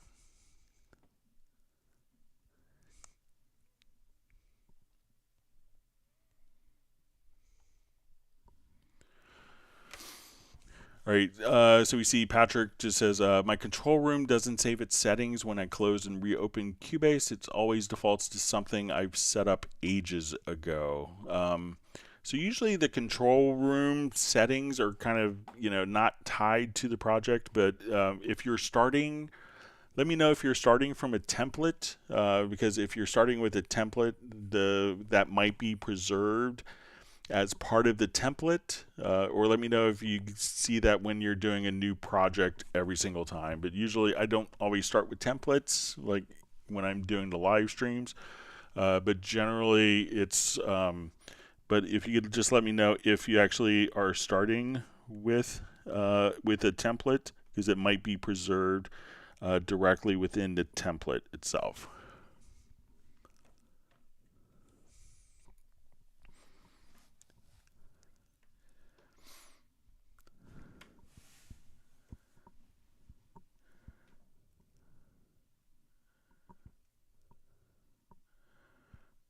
Okay.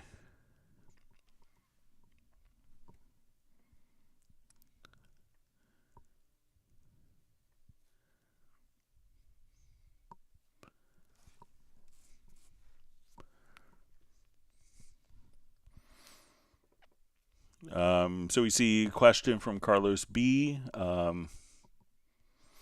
Is there a function where I can A/B compare channel inserts to hear the difference between settings of different insert plugins? Currently using the bypass function, but it introduces a delay. Okay, so let's come over here. So let's say, okay, I have this drum loop playing. And I'm just going to revert my project as I've destroyed it here pretty well.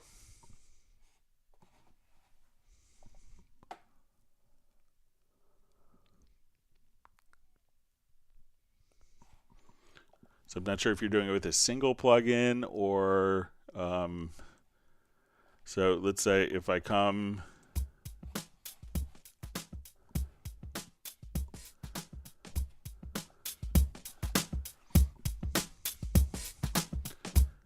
so let's go to something obnoxious, good for demonstration purposes. Okay, so let's say,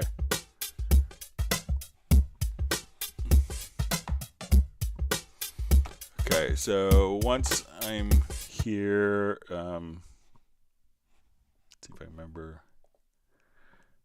Okay, so we could say directly here, so we say in the little drop down menu, we'll see switch to B setting. So now,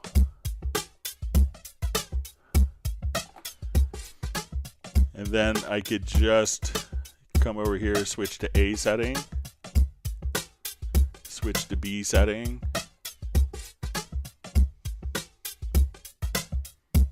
Now let's just make it really different.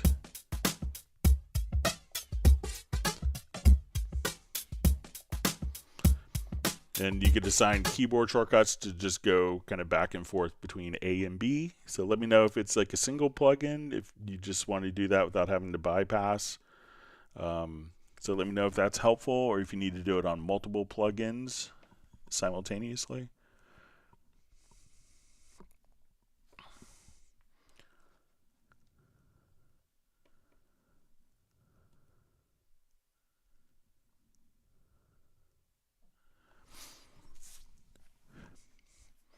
All right, so we see, all right, so we just see Uno Momento just saying that it could be slow to fix every single point with free warp.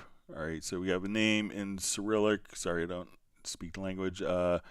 Just says Cubase 12 Pro RAR password. So I think the password is steinberg.net/cubase/shop. I think that will get you there. So once again, steinberg.net/Cubase/shop.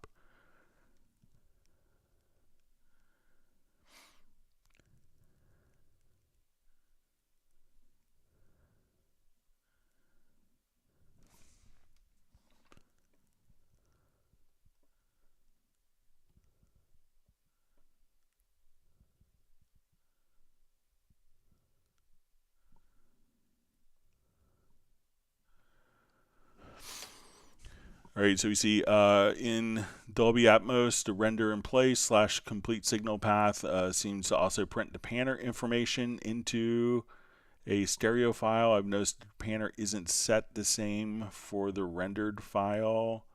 How do I create, and maybe this is further addition, how do I create a bus in Dolby Atmos that feeds only one specific out of the main bed channel, so I could place elements precisely only on one speaker? So realize that when you're doing a Dolby Atmos, you know, the one of the big selling points of Dolby Atmos is the ability that it's it's scalable for different playback systems. So if you are listening to Dolby Atmos and you have a mono speaker, it's going to fold down to mono or stereo or quad or 5.1 or 64 channels. So I think that once you start dealing with Dolby Atmos, it's not, since it's an object, most of the time it's going to go, that object is not going to be necessarily, that speaker may not, it could be in a different speaker depending on your configuration, but let's take a quick look. So let's say if we wanted to do, and you may not hear this unless you're actually have headphones on, but I'll just take a quick listen here. We'll take a look. So we have this going out. And if you have headphones on, you may notice that this is kind of panning around a circle as you listen to it, or if you listen to it back on replay. So I have, when I come here, we can see kind of my panner.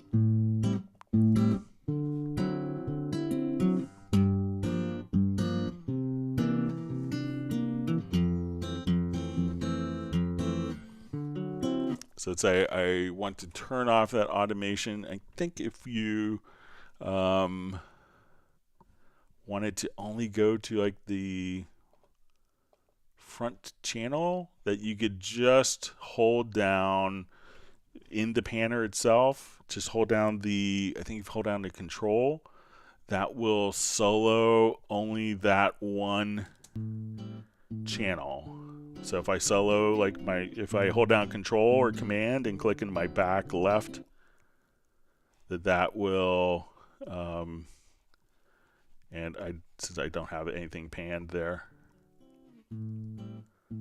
that will fix it to be from a particular, so if I only want it in the front left channel, I could just come here as I move forward. So that's all you'd have to do, is just control or command plus click on the speaker that you want it to be fixed to.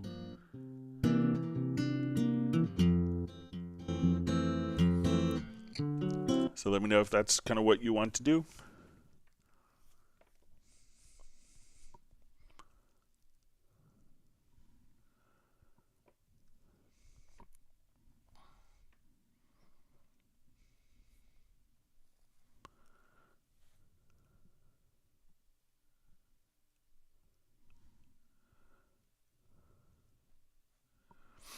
All right, so we see from Roger, just says feature request in MIDI editor, press a key, select any MIDI notes from a chord, move the mouse, and the chord change automatically through different types, minor, major, ninth, seventh, for more fast creativity. So I think you could, if we come over, it could be difficult to do, like to add ninths and stuff like that if it's a like a 3-note chord. But, you know, you could do some stuff, I think, where, let's take a quick look. Let's just get to our project.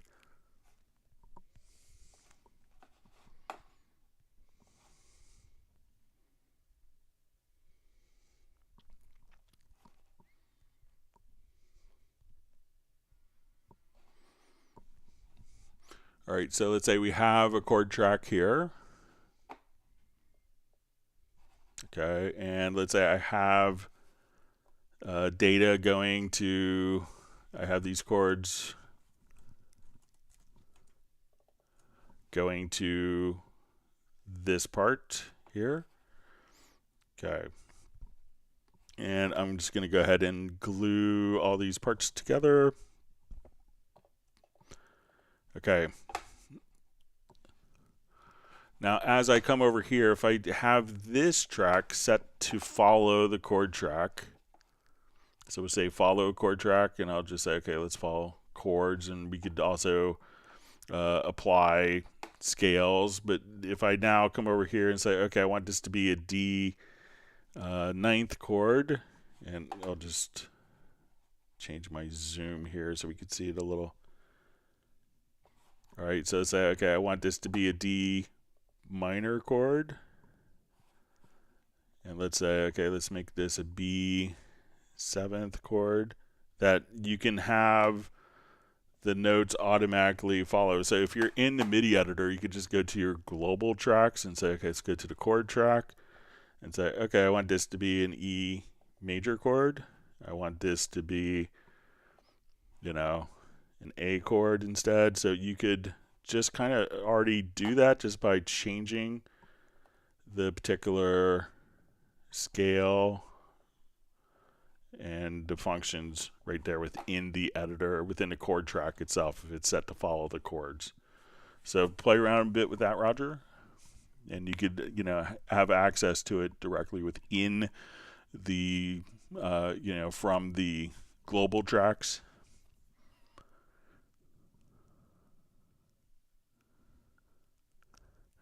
See, Uno Memento just says, asking to see a question towards Gareth, if you could auto quantize audio in recording. I think it's only MIDI. So yeah, the auto quantize is only going to be for MIDI stuff. So.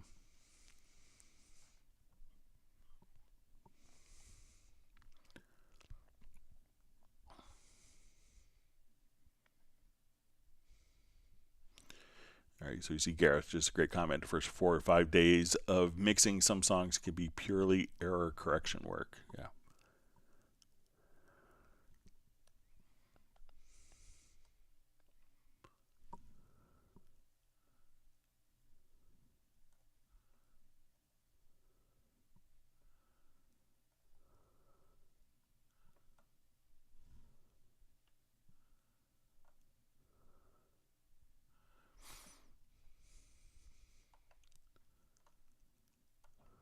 Okay, sorry, my chat field just jumped.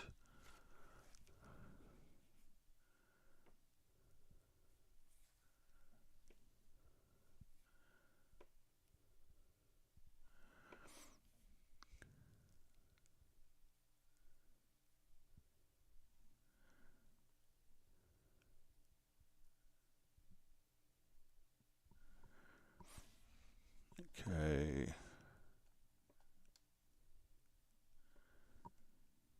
All right, we're still reading through comments. All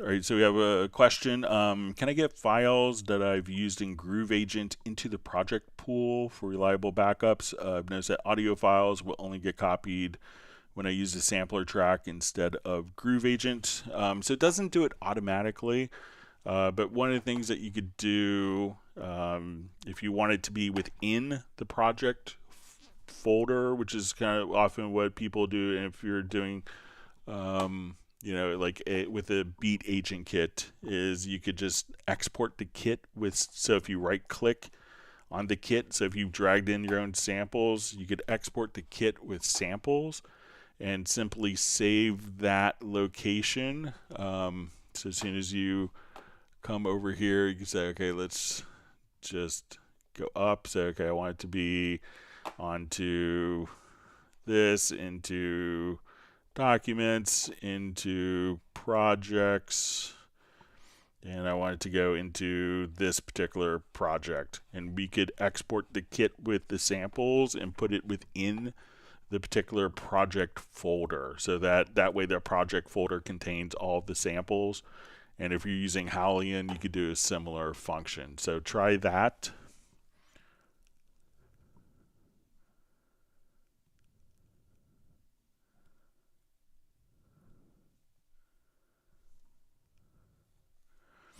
All right, so we see Carlos B says, thanks for the reply. Recently downloaded Cubase Pro demo, and I'm amazed and excited how far Cubase has grown as a DAW. The workflow can be as efficient as you want it to be. So yeah, it's a pretty amazing piece of software, and we hope to see you on more future live streams answering your questions, and hope that you become a Cubase owner. Thanks for being on the live stream.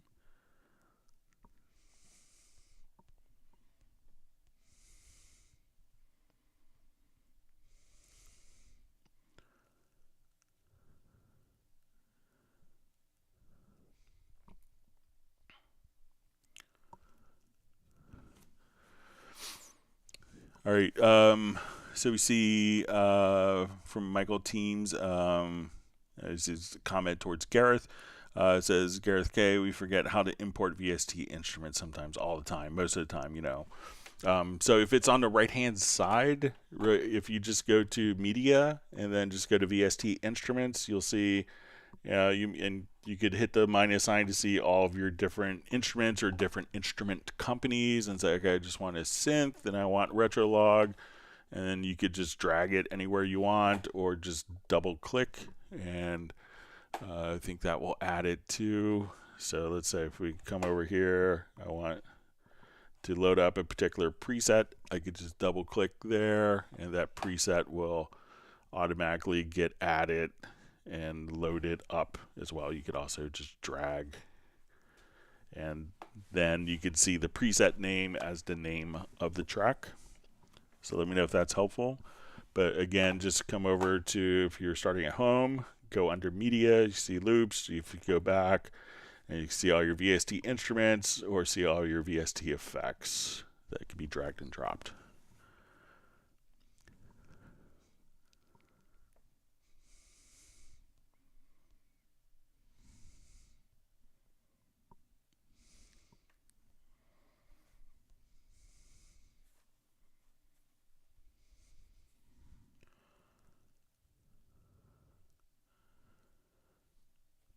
Okay, so we see Patrick says, regarding the bug with the control room resetting itself, I know how to properly quit Cubase on Windows, so it saves the settings, but I don't know how to do it on Mac. I just go to Cubase, quit Cubase.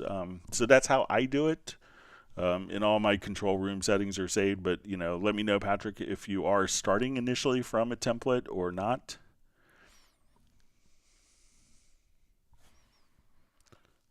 So you got yours, just says, hey all, we learned anything really cool today, hopefully. So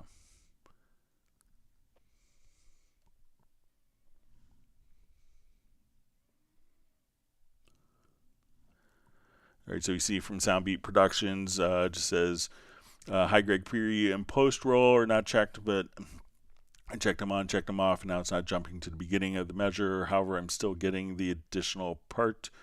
Any ideas? I'm yanking all of my hairs out. So let me know how long the part is, and if it's always, if it's just going to the end of the measure, or if it's adding 4 measures on the recording, or if it's adding the same amount of time into the event. That would be helpful to know. But nothing's kind of jumping out.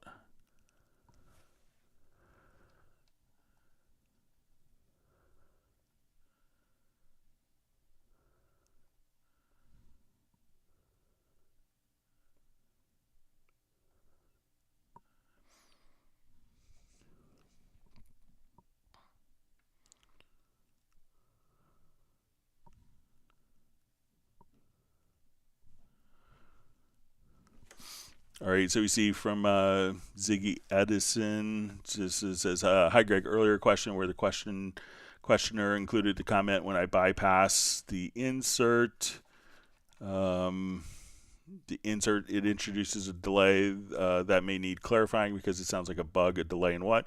So if you're putting in plugins like in real time while it's playing back, sometimes you may have a little bit of a hiccup because it's, as Cubase does it, you may have like a little bit of a gap because when it's inserted, it's automatically compensating and doing the delay compensation. So if you're using kind of heavier plugins that kind of have latency tax, if you will, that you may have a little bit of a delay there, just because if you're doing a plugin that has 500 milliseconds of latency on it, then you may notice a little bit of a gap. So I don't think it's a bug, but just the plugin itself is imposing the latency to do its processing.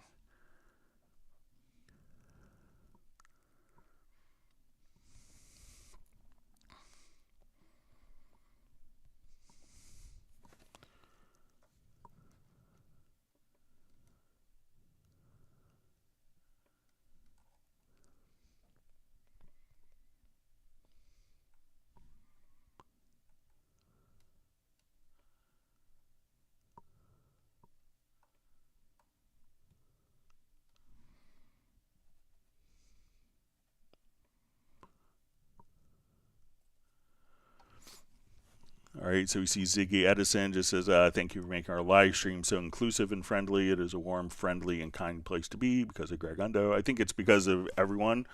I thank you for the kind words, but Jazz Dude does so much helping before I could get to questions. Come on, we have virtual ice cream from Michael Teams, witty comments by Gareth, virtual beer from Uno Momento. We often get soup recipes from Michael Pierce, and I think it's just a wonderful group of people I look forward to spending my Tuesday and Friday afternoons with. So, but it's a real joy to be able to help people.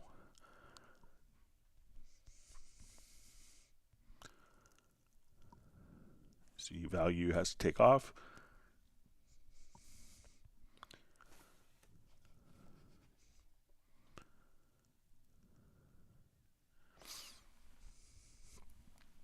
So you got your just saying the problem with Atmos, no matter what you do with it, you never know how to be interpolated by other systems. Says I myself still wondering because all of it is Atmos and it really makes it. So yeah, it's tricky. It's an ambitious thing to make one mix kind of work in every number of speaker configurations. So.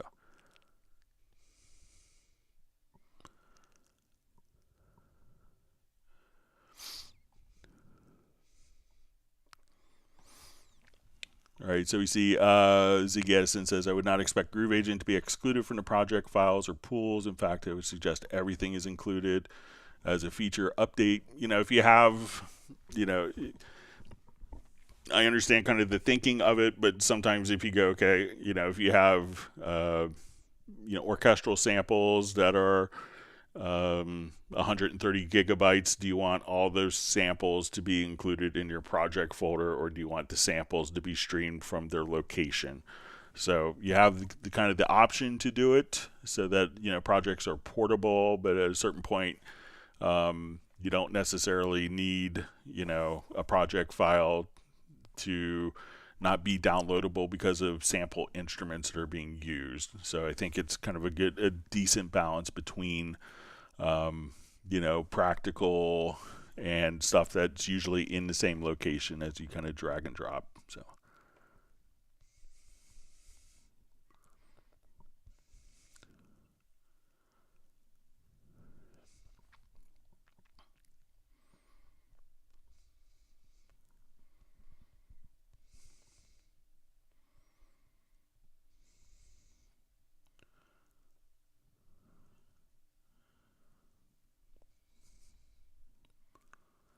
All right, just reading through comments. Michael Teams wants people to bang the like button instead of whacking it, so we'll see if that gets more results.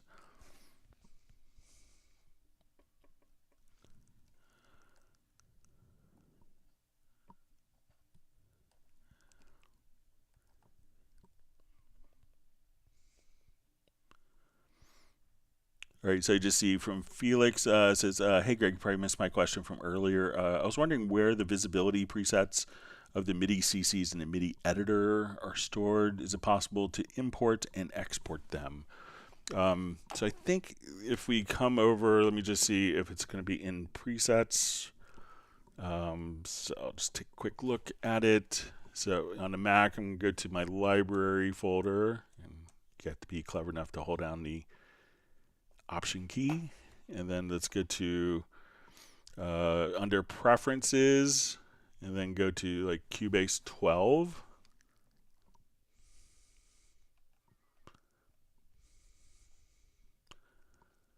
Okay, so we're in Cubase 12 folder, and then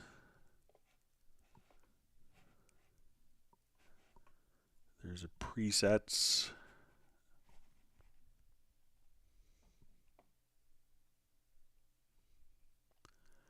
All right, so there's the key commands.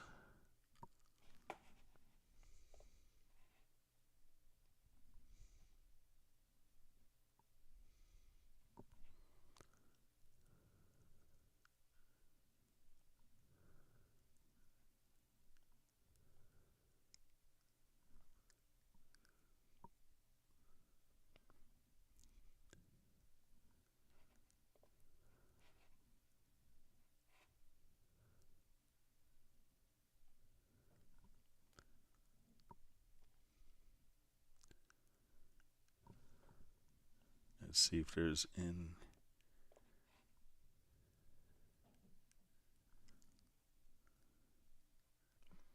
Sometimes it could be stored in like a RAM presets.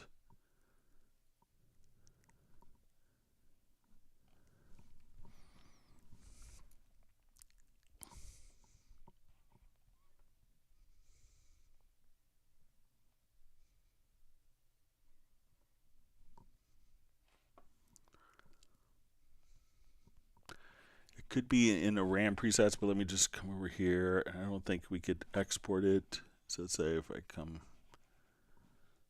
to Nari.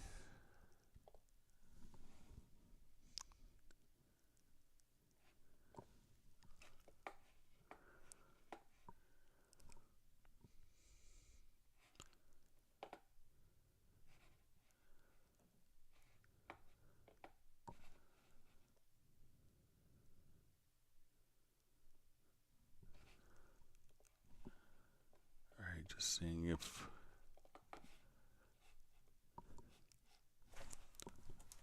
Yeah, sometimes it could be stored in like a RAM presets file.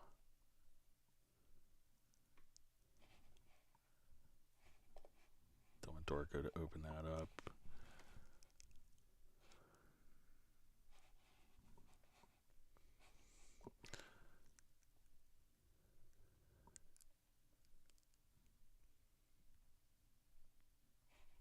All right, so it's not key commands.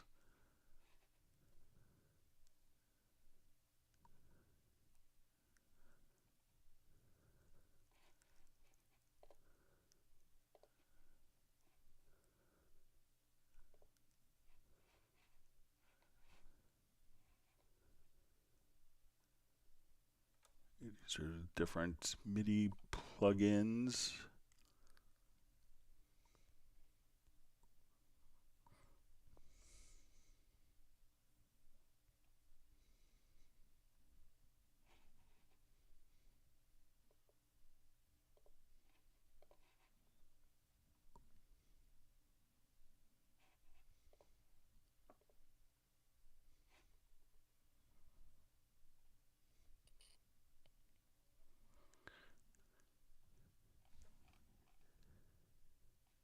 Yeah, they're usually kind of, it could be in kind of like the RAM presets. But I could check and have an answer for Friday's live stream. So make a note to check that out. Sorry about that. But they're pretty easy to make as well. But let me just.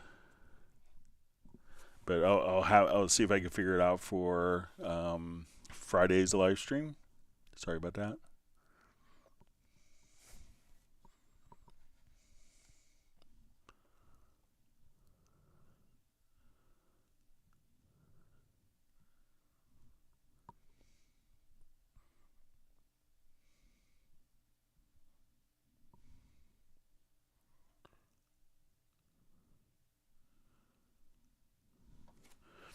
All right, so you see from Soundbeat Productions, it says you can record more than 4 measures, shorter than 4 measures, and I still get the same blank part layered on top. However, if I record past the original, I get a blank part layer plus an additional part after the first part. So if you want to send me a screenshot, or if you have like a quick video that you could capture, like a screen capture video using OBS, which is a free utility for that, you could send it to me and share a link at clubcubase@steinberg.de. I'd be happy to kind of take a look at it so that I can see exactly what you're doing.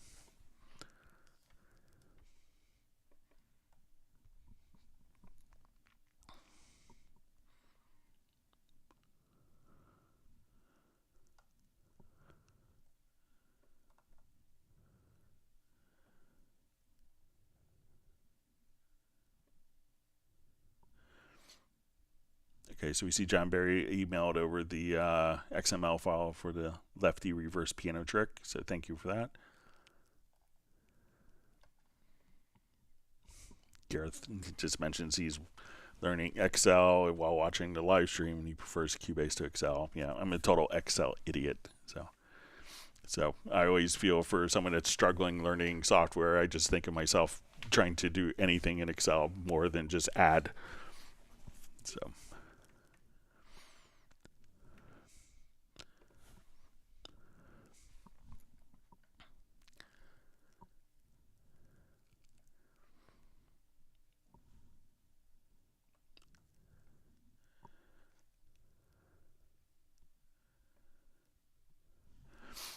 All right, so we have a question from Hanson. Hi, Greg. Is it possible to automate the step size in Apache SX MIDI insert? I've tried, but it's not affecting the output. Thanks.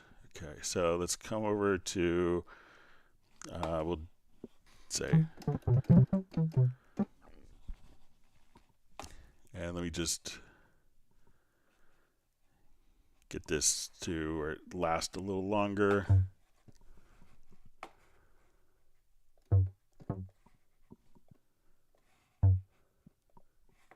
Just load up different bass sound here real quick.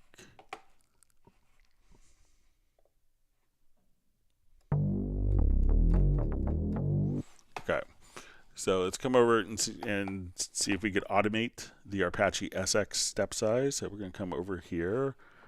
All right, so we come here.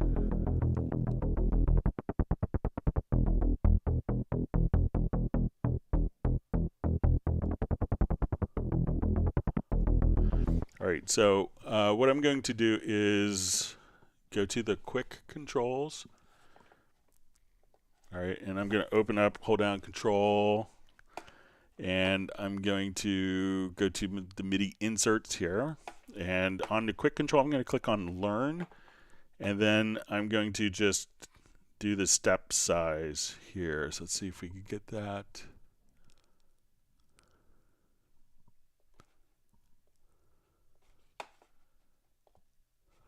All right, I'm going to click on the slot. I know that does it, I think, on maybe the Apache. All right, let me just clear out these quick controls.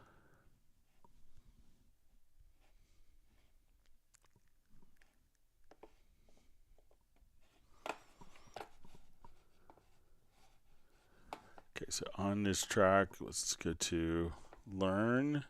Let's set this. Let's go to the MIDI inserts.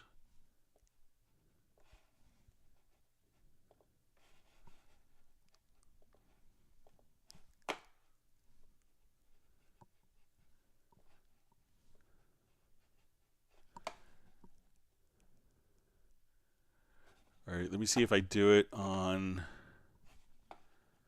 Apache. I think I had it work on Apache 5.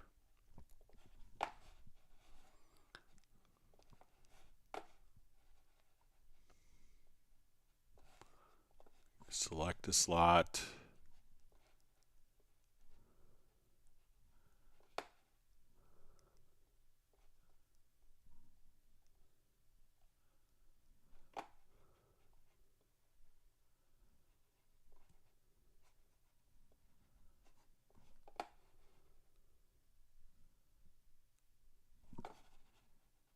Okay, let me just look at the correct MIDI insert here. So let's go to Apache 5.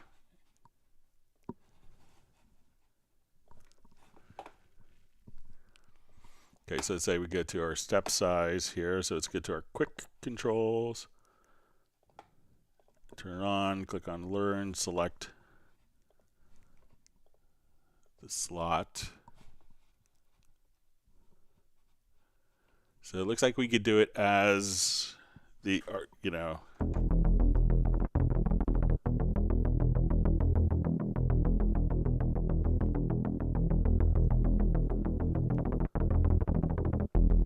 so once I have that done, then I could just go to like my MIDI remote here, and let me just go to my nano control, and as I select the synth bass part, I could use the first fader here. Let's just get to the focus quick controls.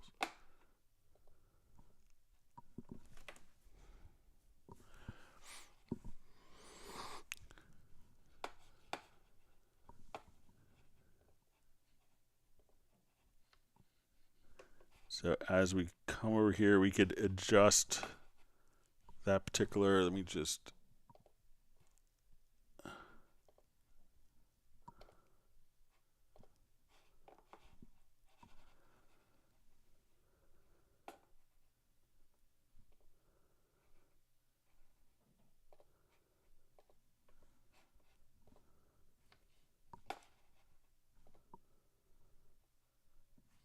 so now we could adjust.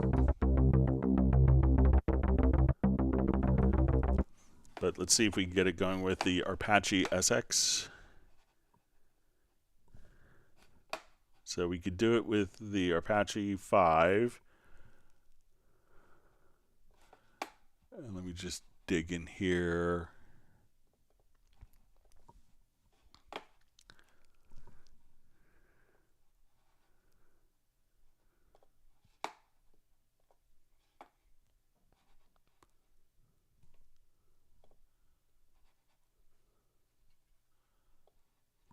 Okay, so let's see if this.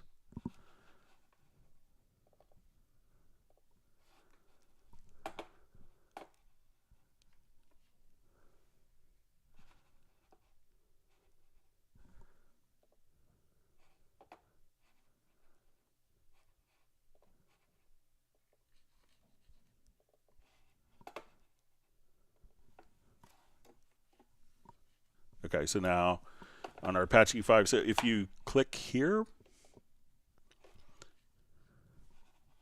so let's say as we'll come to our synth bass part, just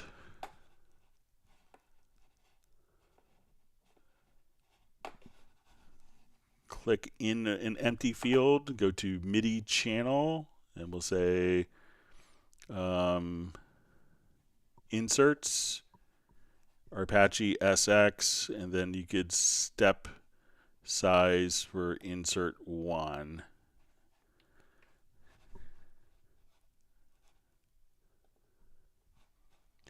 And then that will control the step size.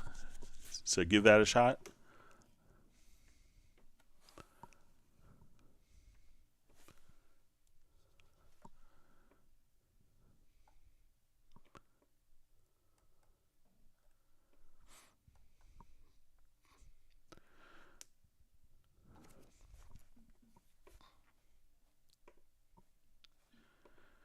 Okay, so we have a question from Tom Zapolsky.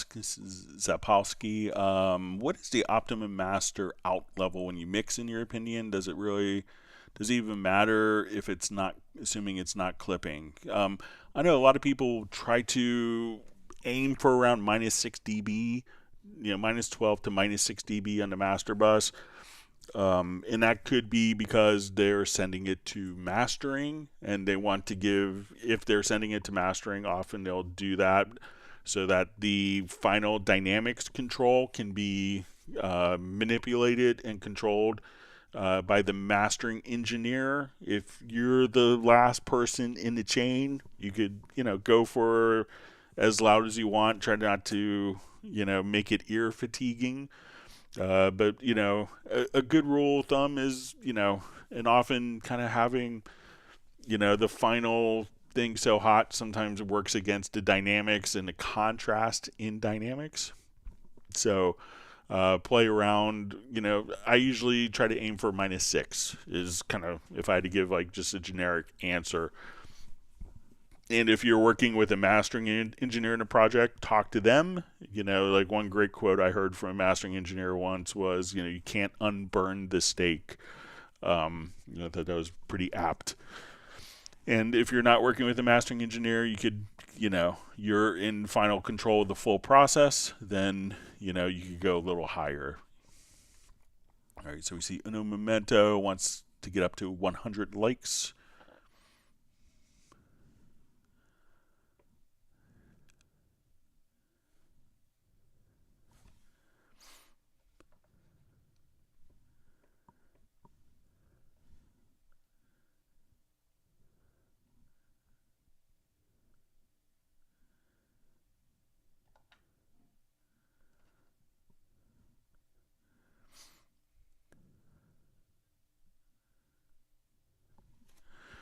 All right, so we see my instruments are on an external hard drive. How can I get them to populate the MediaBay in Halion 7? The MediaBay does not see them. I'm able to access them through the browser of Halion. So make sure when you're in the MediaBay that where the content is, one of the first things you can do that's really easy if you haven't done this already is just go to, there's a utility called the Steinberg Library Manager, and you should see this and go to your Halion content, and just make sure that you see it here. If where you have your Halion content, if you right click on the file, like in your Explorer or Finder, and you'll see like a .vst sound, right click on it and say open with Steinberg Library Manager. That will make that connection for you. So make sure that where it's the content is copied, right click on the file and choose to open. Right click on it and open. You could just double click on it as well, and the .vst sound extension will automatically make that connection between the two. If for some reason you still don't see it, go into the MediaBay in Cubase, and wherever that particular folder is, just come over here and make sure, say, okay, I'm on, this computer on this drive. Make sure that you have a check mark next to that folder, and then once you do that, right click and choose rescan disk. But probably the fastest way to do it is using the Steinberg Library Manager, which is installed on your computer with Cubase and with Halion.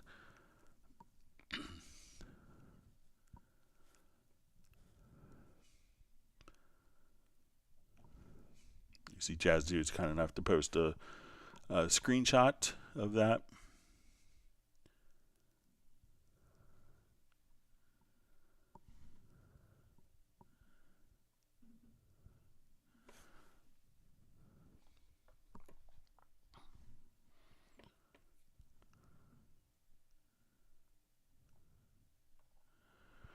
All right, so I'm going to go to, we had some questions that were sent in advance. So let's go to some of those.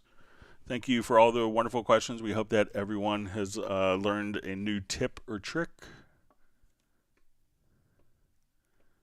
All right, so let me just go to where we had some questions that were mailed in.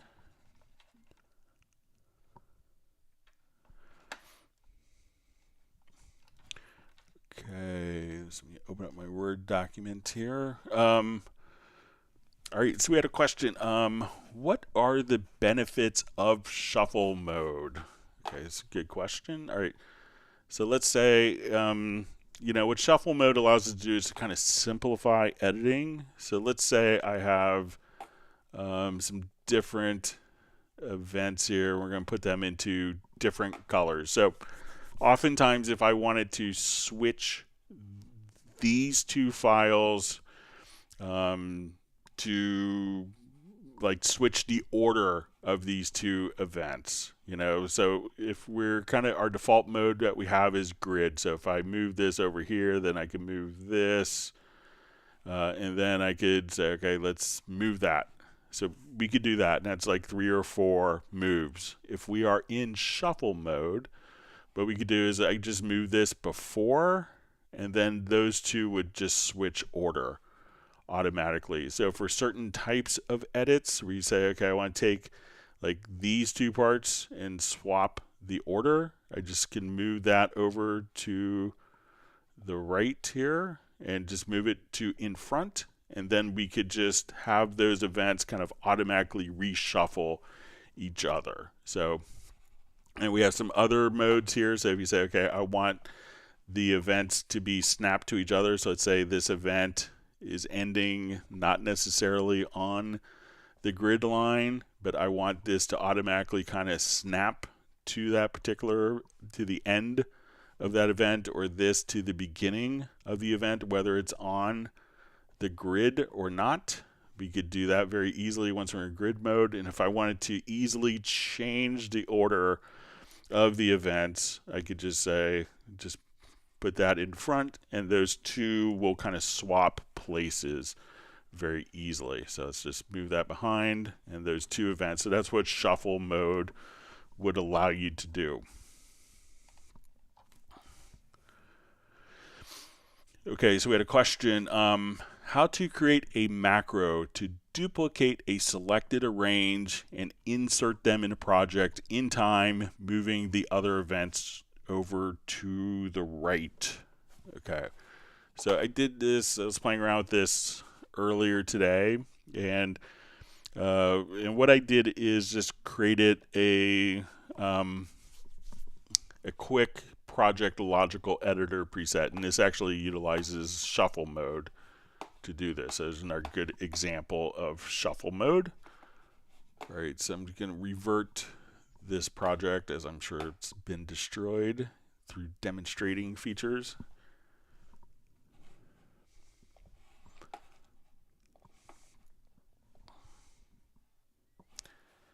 Okay, so we'll come over. So let's say I have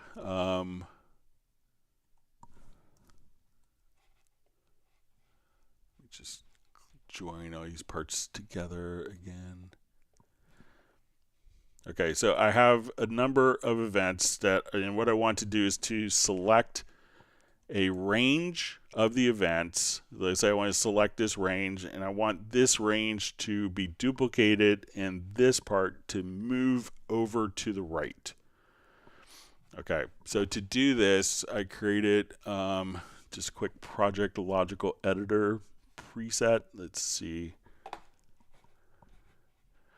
Okay, and one of the cool things with project logical editors is you could have events that come before the project logical editor and events that come after the project logical editor. So most of the people are going to start in grid mode. Okay, so the first thing I want to do is to select the range. So when we select a range, I could do it on individual parts, but if I wanted to do it globally, I could hold down the Control or Command key and hold down Shift, and now that will globally select all of the events. So what I want to do is to take that range of time duplicate it, and then extend this over so they're not overlapping. So we'll come to, again, our project logical editor. So the first thing I'm going to do in my project logical editor is to split the range, and that's like the key command for that is Shift X. So that's going to take the range, split it, and then we're going to switch to shuffle mode. Then I'm going to take all of the tracks and we're going to select all of the events inside the cycle marker. So I have this set up where the cycle marker is automatically matching the range, and that's a preference, and we can put that in here as well. So now what we're going to do now is, so we're going to select all of the events after they've been split. I'm going to switch it to the select tool, and then we're going to duplicate the events and then change our snap type back to grid. Okay, so that we could repeat this process over and over again. So now I'm just going to hit apply, and as we do that, we can see that that section has automatically been selected, duplicated, and I could just repeat that process numerous times. So again, just come over, select the range, and we want to have the left and right locators match the selection. So if you are doing this, and if you don't have that preference on, we could also just hit the letter parts to locator, and then we will just say, okay, we're going to copy, we're going to select events that fall in between the cycle, and then switch to the select tool, duplicate, and switch our, after it's been switched to shuffle mode, back to grid mode. So now we'll just come over there, and we can see that the end just keeps getting pushed over to the right. So if you don't have that preference set up, you could just say locators to range, I think. Locators to selection. And then you could just simply go through that whole process regardless of the state of the preference. So that's how you could do that. All right, we had another question. How to EQ the audio output of a second MIDI channel added to an instrument track on a MIDI track. Okay, so let's go ahead and set this up. So when you come over here, we're going to say, okay, let's do new project. Let's create empty, and I'll just load up a multi-timbral instrument like Halley and Sonic. So let's add an instrument track.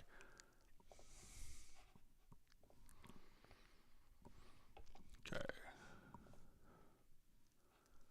So I will go ahead and we'll just load in a patch here.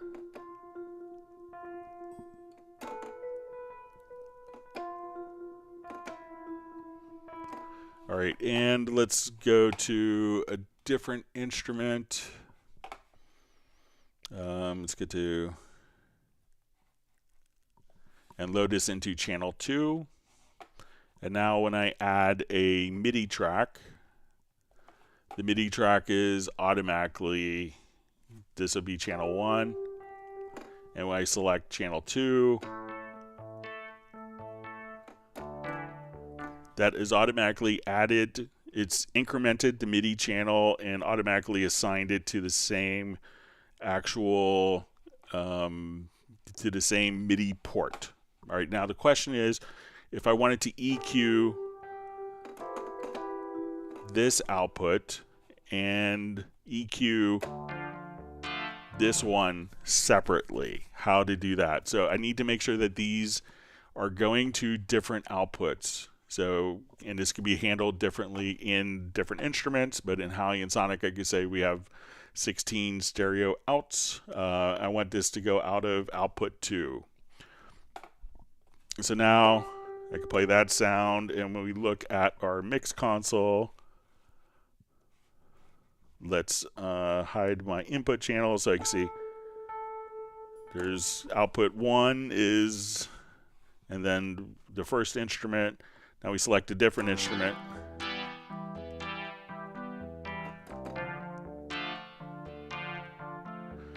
Now the easiest way just to kind of access the different EQs is just to come over, and we'll see when we come to this channel, our MIDI, because the MIDI track doesn't necessarily have an intrinsic audio path, but so because MIDI itself doesn't have audio. So I'm going to open up the audio channel settings here of the Hallian Sonic, and we're going to just say the output is going to slot 2. So now we told Cubase where this sound is going to. So I can say, okay, let's go ahead and EQ this. I'll just come over here to my EQ and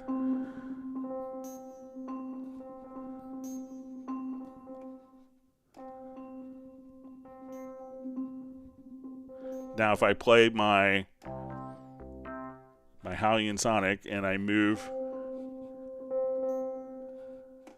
this EQ, we're not going to actually, it's not going to EQ this. So now that we've defined in the audio output, we come over to this channel. And now when I go back to this channel, we have a different EQ. So this one will boost the lows. This one can boost our high frequencies.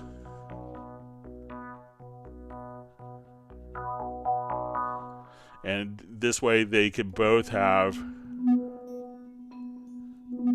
independent EQs even though they're going out of the same instrument. So that way we could just, once we see the outputs, just expose the outputs tab, make sure that the output is assigned to the correct out here.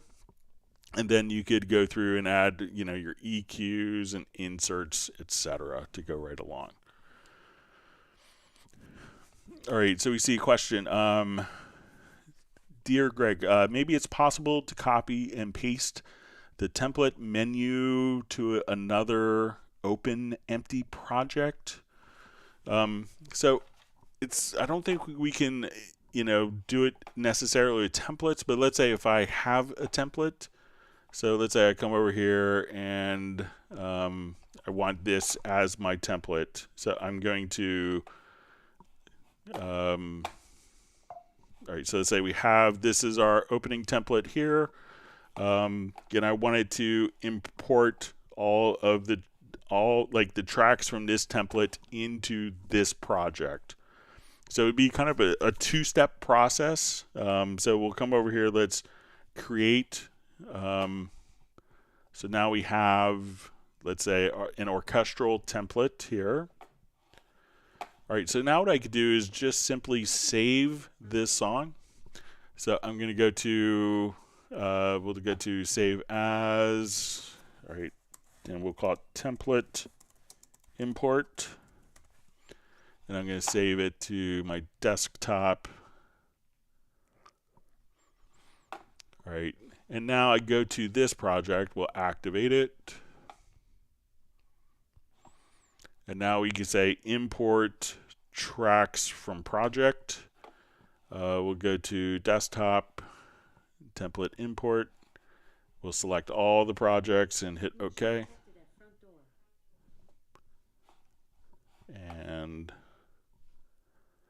now all these different instruments from a different template will be incorporated directly into an existing project. So try saving it as a project, and there's a good chance that the template was built from a project. So if that's the case, you could just take those, take the original project that the template was created from, and then you could then import that directly into the project using the import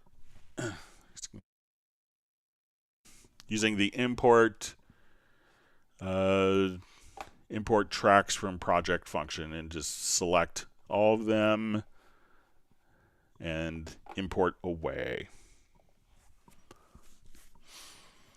Okay, so we have a question. When I render audio using Guitar Rig or VST Amp Simulator, the audio is out of time or lagging. How to stop that?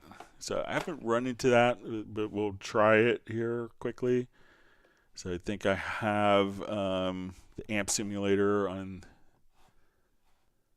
these tracks here. So I'll just take a small part. Okay, so I'll take this part. So this is just using like the VST amp rack. So if we wanted to listen to it, and I'll just pan this in center.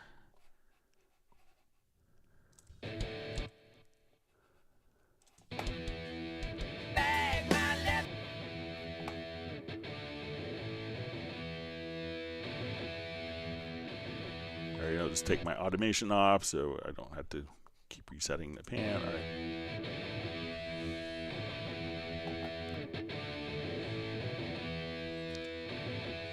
Alright, and if we bypass this,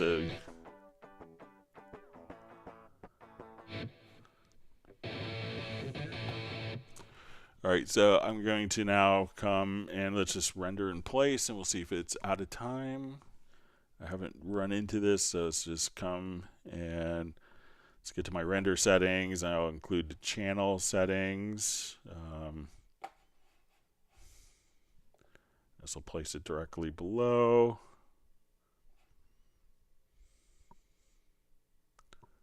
If I don't have it muted or armed for record, that would help.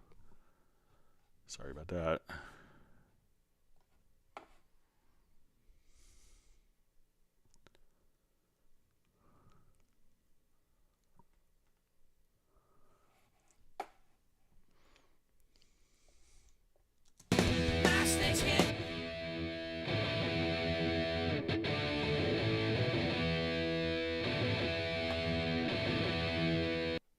And it even cancels out when we invert the phase of one of the tracks.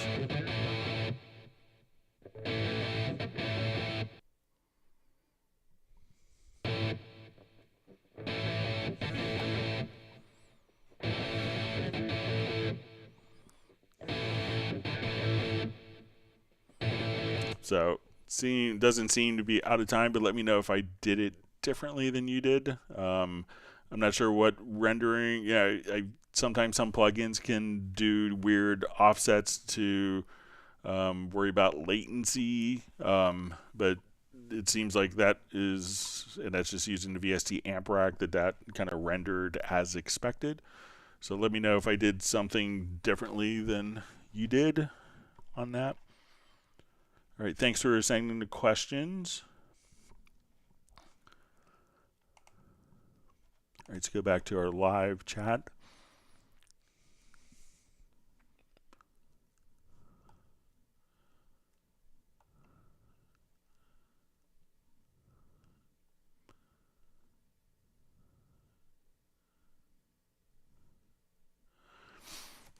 All right, so we have a question. How do you draw inside of VariAudio, making tiny adjustments? So let's come over to, let's say, vocal part here, and we'll go to VariAudio.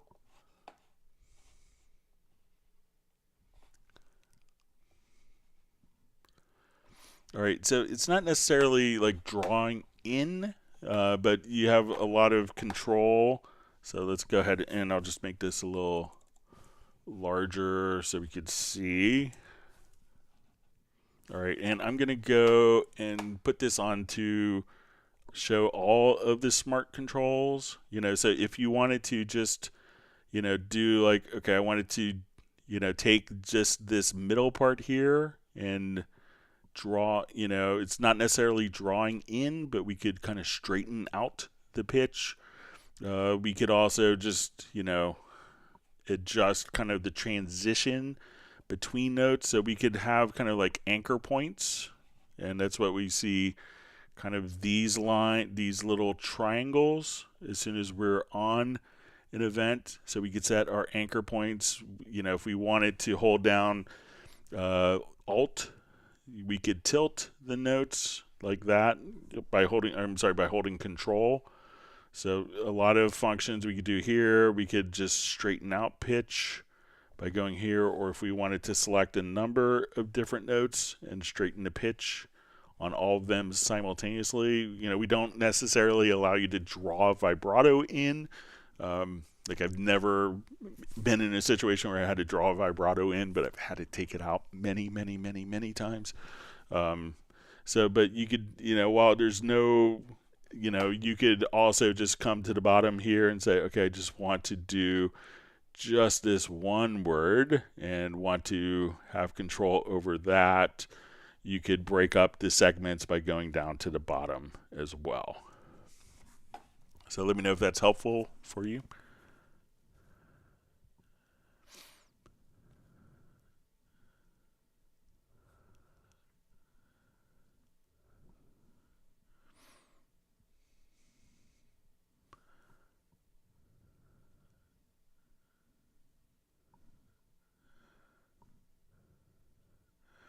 All right, so we see Al Will just says, I'm on a Mac. I'm not sure if I missed the first part of the question. Let me just check.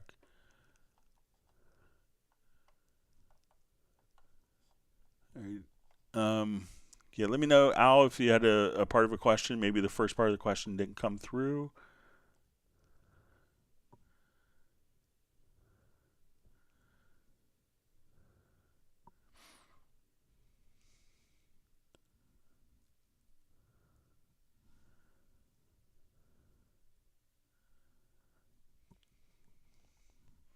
See, Gerald Ely just says, never noticed shuffle mode. He'll have to play with those modes.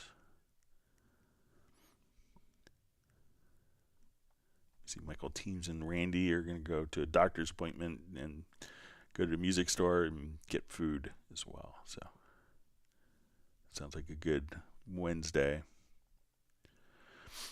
All right, Roger asked a question. Is VariAudio based on Melodyne tech? No, it's not. So completely different algorithms, different approaches. So it's not based on Melodyne at all.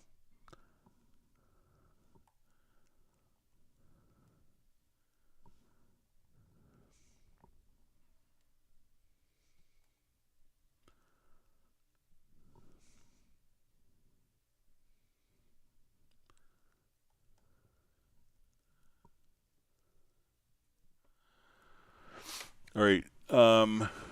So we see question. Hi, is it possible to set frequency 2 plugin as the default channel EQ plugin on the strip channel? Thanks. So currently it's going to be just the studio channel EQ. And that's just, you know, it gets into also where we could have, you know, with project compatibility. So if we made that the default, then, you know, if you did an EQ in one project and it's a completely different EQ, that your project would sound different. So, you know, maintaining kind of project, you know, compatibility for previous projects is, you know, an important component as well, but there's no way to make it the default frequency, the default channel EQ. Yeah.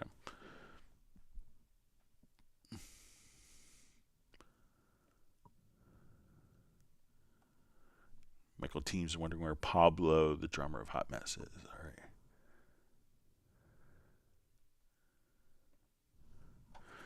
All right, so Benny asks, just says, I'm having trouble highlighting different takes in lanes to select different takes. Can you show me? Yeah, and he's running Cubase 12 Pro. All right.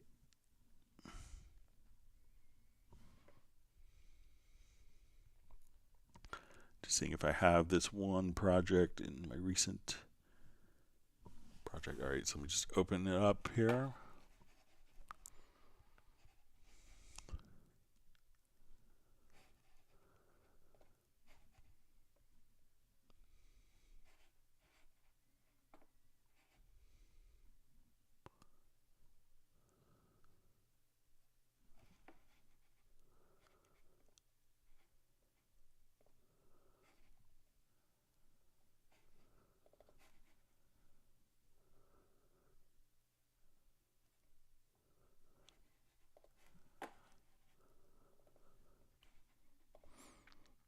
Okay, so when you want to select different takes from different lanes. Motion detected at front door. All right. So my Ring doorbell is making announcements that my son is home. All right, so we'll come over and I'm just going to open up my lanes here. So let's go ahead and, all right, so let's say we have a bass part. So what we want to do is to switch to the hand tool, which is the comp tool. And now what we could do is just come over and say, okay, I want that part, I want this part. And we could take snap off if you want.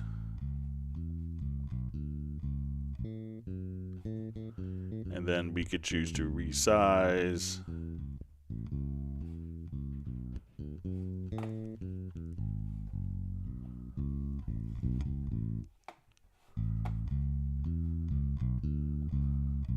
Select a different one, or if you want to audition while it's not playing. So just use the hand tool, and then you could just make your selection on different lanes, like so. So let me know if that helps, Benny.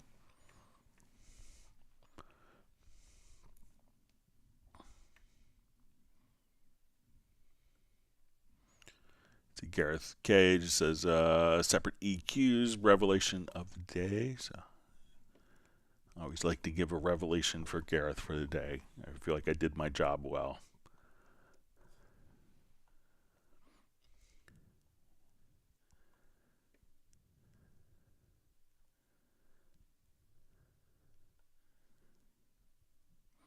There you see Graham Witcher just says there's nothing quite like this wonderful Cubase live streaming family, simply the best there is. So, and it's always better with having you on it, Graham. So thanks for joining us and being on today.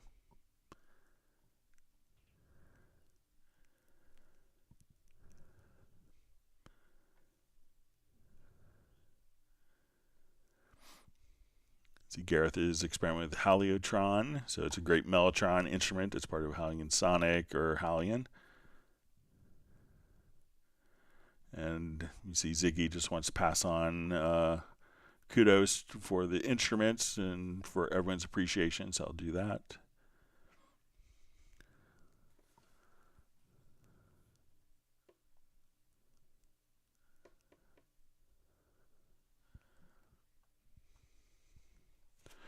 All right, so we see from Ludwig Ottesen, planning on adding a feature to see the CPU usage of plugins. So it could be tricky because it could be very complex to show because like some plugins may scale across multiple cores. A lot of plugins won't scale across multiple CPU cores.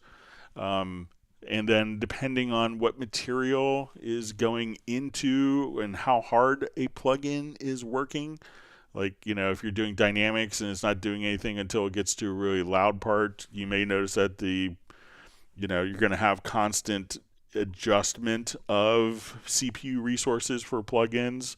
So I think while it's it seems like a really practical thing, that often it may not show you what you want because it's a bit more complex under the hood because of different CPU scaling. If the plugin supports that at all, like our Halion instrument, we could scale across multiple CPU cores. Not a lot of instruments do that. Most plugins, if you put six insert plugins on one particular track, that could all be utilized on one CPU core.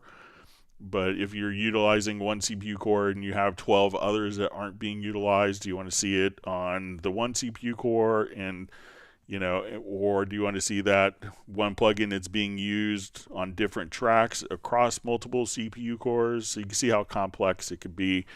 I think that it is pretty easy to isolate particular plugins, like that are causing CPU just by, going to the track and just simply, okay, when I disable the track, everything got my CPU resources freed up, and it's pretty easy to get a sense of which plugins are causing, which plugins are causing your CPU to be utilized more than others. So.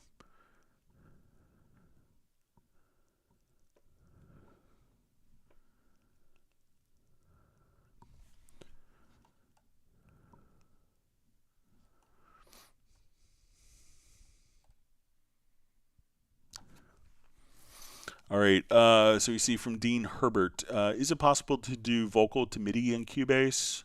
I assume it's MIDI MIDI instead of MIDDY. Can you show an example, please? By the way, thank you for all your streams.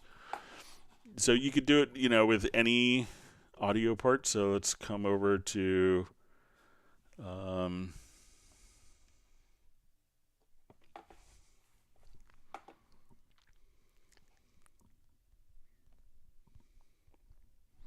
and this is a function of VariAudio that allows us to kind of convert the audio into MIDI information for monophonic sources is what the intention is.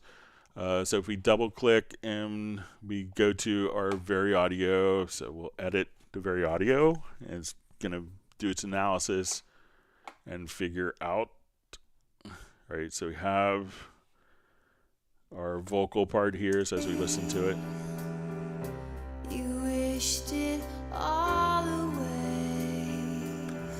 So all we had to do is, when we see functions, just come right over here and say extract MIDI. We'll hit OK, and now at this point it'll just place the MIDI track at the bottom. And then if you wanted to turn that into MIDI data that you could score, you could just have it turn directly into MIDI like that. So again, within the VariAudio editor, you'll see functions menu, and then you could extract MIDI right there.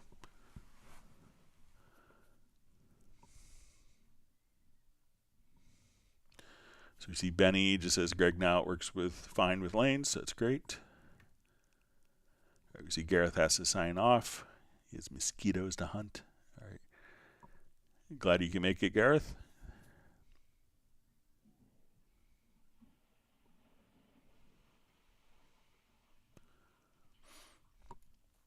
All right, we see Ludwig just saying CPU usage for mixing projects. This is with the meters on plugins. When having big projects, it's so glitchy, it gets really hard to work.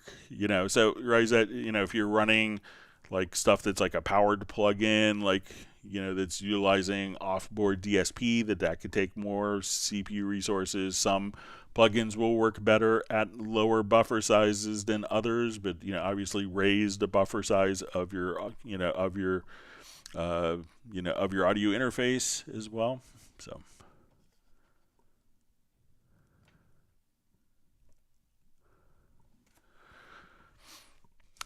All right, so we see from John Barry, just says FM Lab is great. Could we see some more Yamaha icons coming to Cubase? So I'm not sure if you're talking about iconic instruments or icons like track pictures, but I think that we'll start to see some more, cross development between two companies. So I think.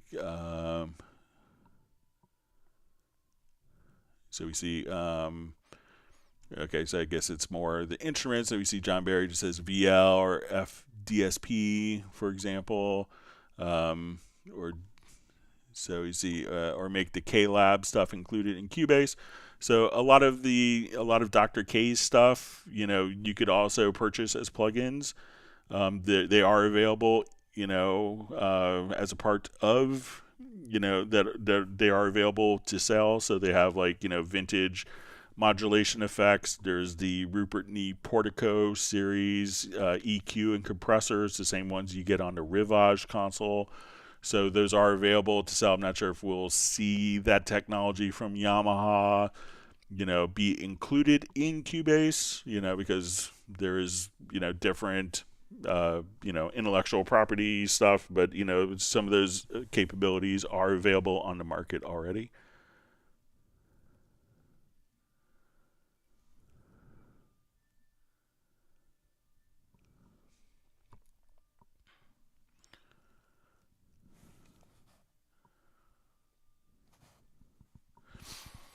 All right, so we see Ludwig just says, I'm always on max buffer size, basically, on Apple M1. It can be difficult to chase down the plugins, hogging the project because you can't disable groups, right? But you can, one thing you can do is just to disable the plugins that are on the groups. So you, you could, so just go into the mixer and, and just disable the plugins on a group, or choose to, you know, and that will give you a sense as well.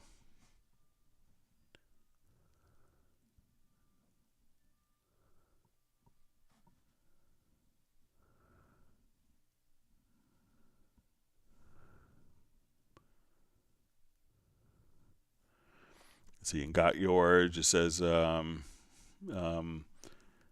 he's kind of staying away from Acoustica and Isotope, I think for improved CPU usage. So let's see, Jazz Dude says he runs 80 Omnispheres in one session with 5 notes at a time with no problems on his $1,000 PC. All right. All right, so I think I'm at the end of questions, but I think we may have gotten an email or two during. So let's see if I could dig those up quickly here.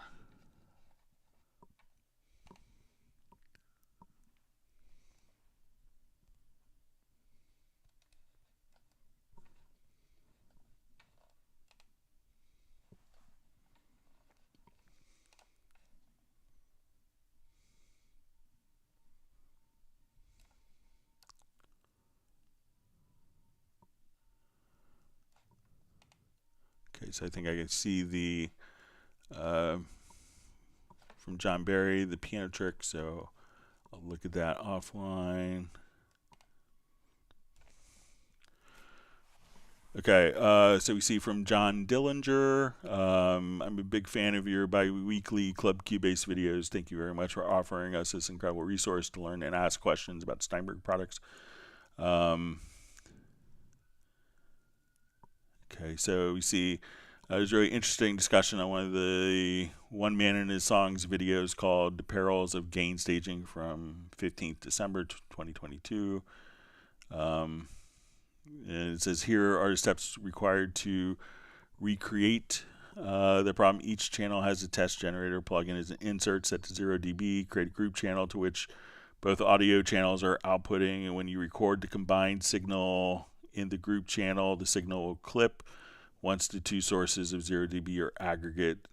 See attached PDF. However, if you use the trim knob or the pre-gain button on the group channel, the signal won't clip. See attached PDF. I just can't wrap my head around how this is possible, or how can receiving the group channel prevent the clipping.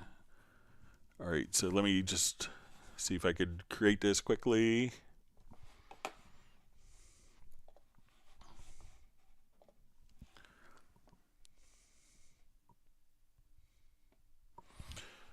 Okay, so we'll come here.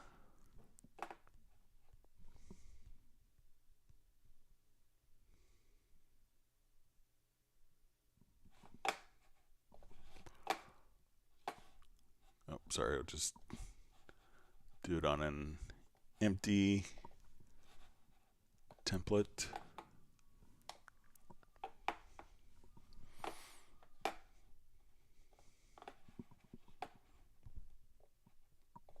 All right, and I'm going to turn my control room volume down here.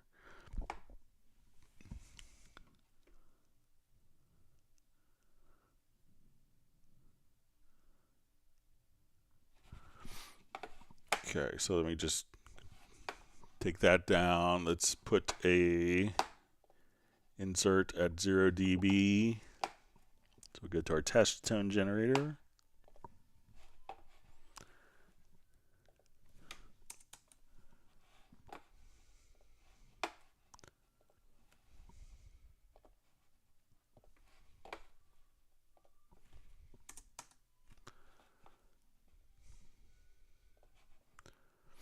Okay, create a group channel to which both audio channels are sent to.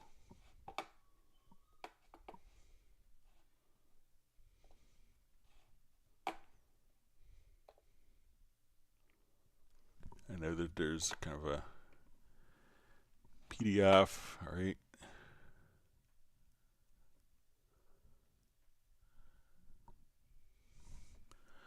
Okay, says when you record a combined signal, the group channel, the signal will clip since two sources 0 dB are aggregate. See attached PDF. All right, I'll just take a quick look at it.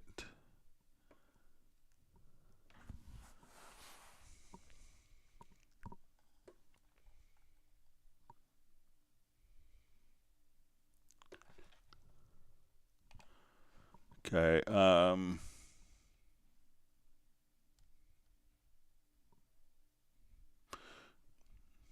Okay, so and I think it's when we turn the channel on the group, let's say our pre-gain down. So let's say, let's turn this down to -3. And we look at it, just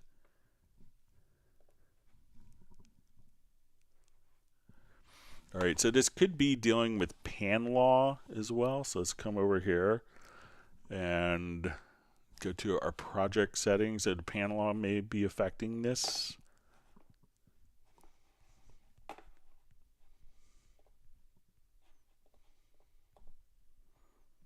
So let's say -6 dB. Okay, and I'll just set this to 0.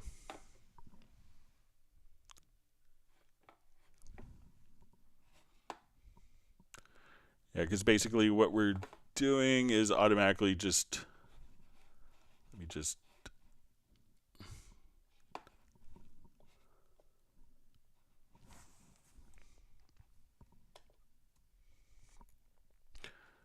you know, because we are kind of instantiating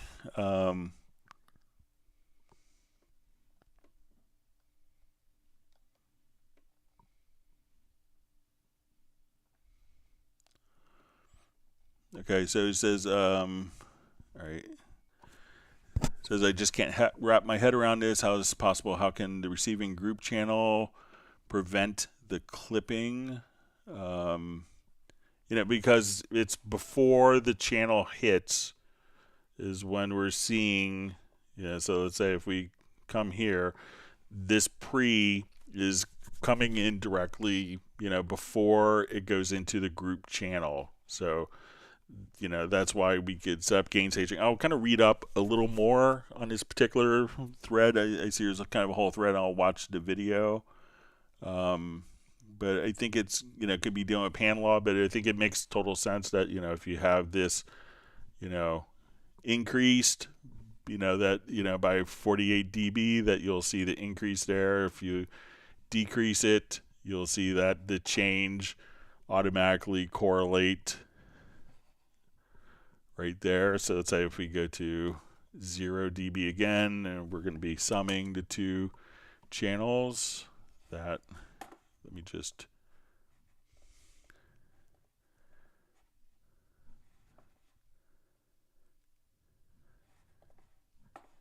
so that will make sense.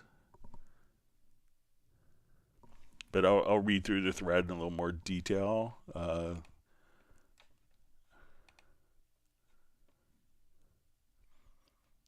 right, so we see Soundbites. It sent me a quick video. Let me see if I could take a quick look at what's going on with his recording. Have it on kind of a small screen. All right, this is about merging the two recordings. Thank you for sending the link. It's very nice to have the email address working again.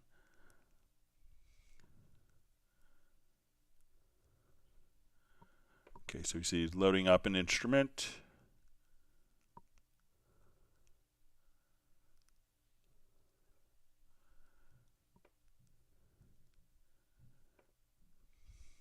All right, and all right, so I see recording the first event.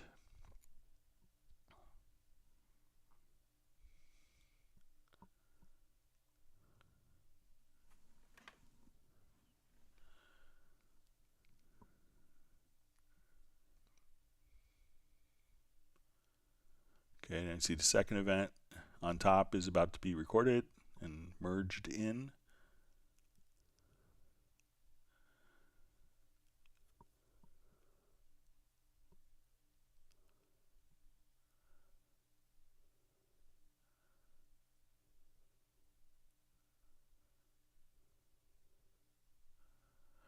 Okay, so you see the second event was moved over to the right.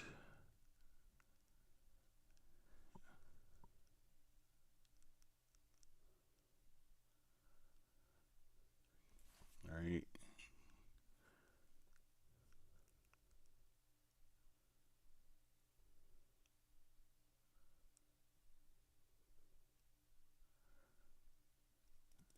I see the third event.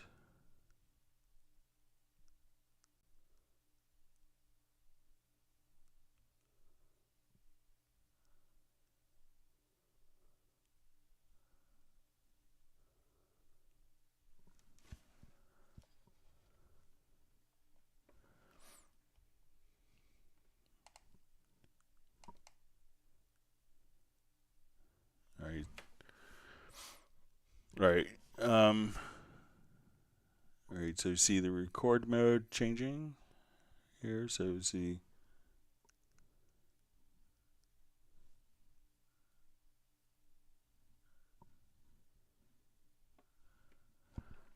All right, so I watch this again. So it looked like it was.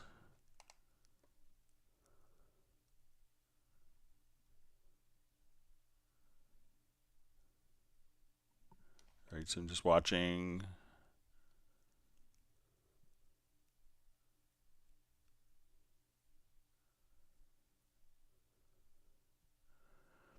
Okay, I'm gonna check that out. Sound bites. I'm gonna watch it in a little more detail afterwards. Let's see if there's any other questions, and I can reply to you by email real quick here. Just make sure we're getting to some of the other questions. Thanks for sending the video.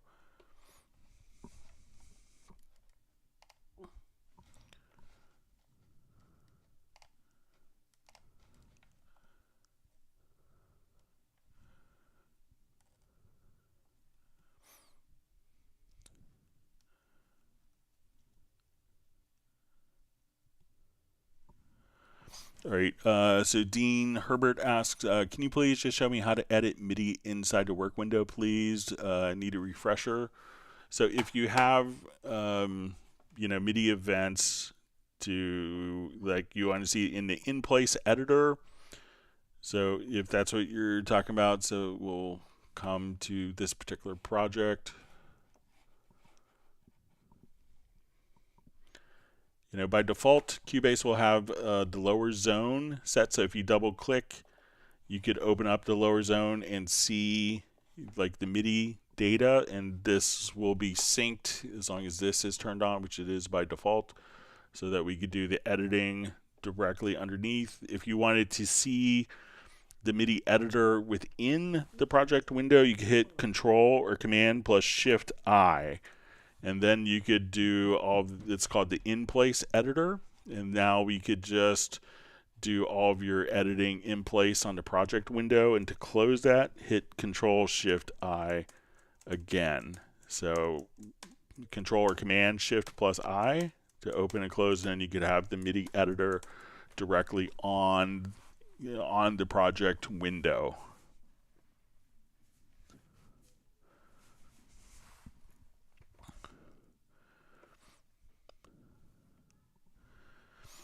Okay, so we see from Plastic People Records, I said an 8-bar loop in MIDI. I need the tail of the last MIDI note to loop, but it cuts off, it reloops. Is there a clever way to get it to play the loop and tail reverb before turning it to audio?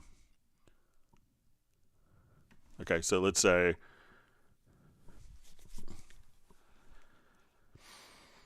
all right, so let's say if I come here, just turn off my Alexa device here. My son's running in and out. All right, so let's say I just want to put on a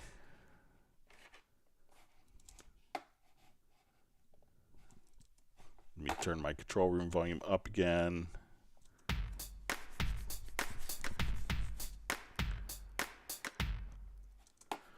Okay, so let's say we wanted to put in a snare hit here.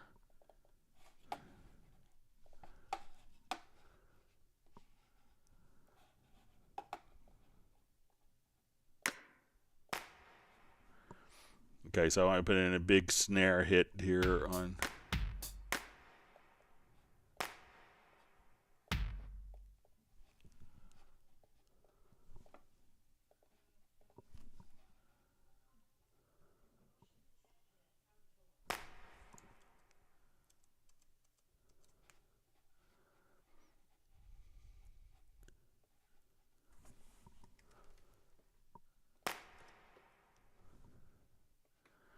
All right, so let's say we have this hit here. Okay, so we have the reverb that's kind of hanging over. Okay, so I need to tail the last MIDI note to loop, but it cuts off as it reloops. Is there a clever way to get it to play the loop and tail reverb before turning it to audio? So let's go ahead and listen to if this reverb, and I'll just go to the instrument so we could accentuate the reverb. I think it's in B-Box here.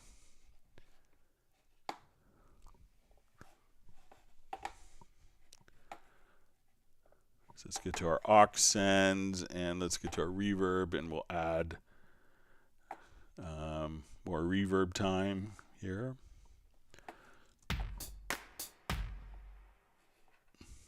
Okay. So let's say we loop this event.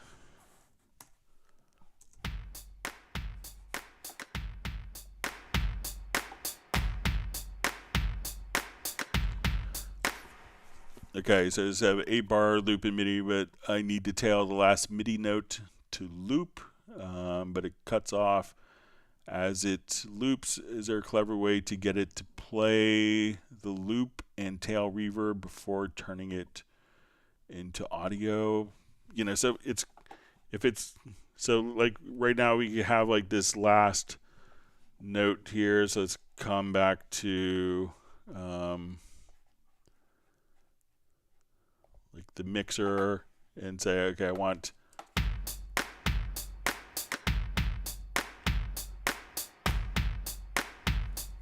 this rim shot here to have lots of reverb.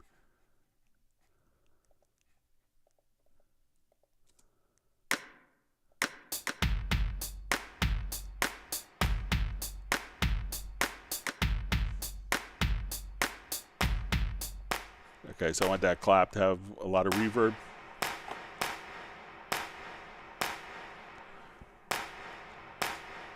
Okay, so it says, but it cut, so it's that 8-bar loop. We need to tail the last MIDI note to loop, but it cuts off as it loops. Is there a clever way to play the loop and tail reverb before turning it into audio? So it could depend on how the effect is integrated with the instrument. So let's say if I'm playing with this, I have like obnoxious reverb on the hand clap.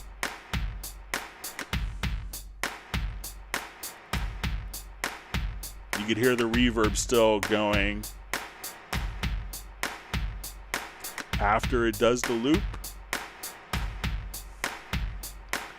And if I needed that to, you know, to render in place and add a tail, you know, we could just come over here, but it seems like that reverb is still cascading over when it's repeating, but that's because of maybe how the reverb is done in the instrument. But if we choose to do, let's say, render settings, and let's go ahead and add, you know, we could just put a tail mode on. So let's say, okay, I want to do it in 3 seconds of a tail, and we're going to use our, we'll just choose our channel settings and render.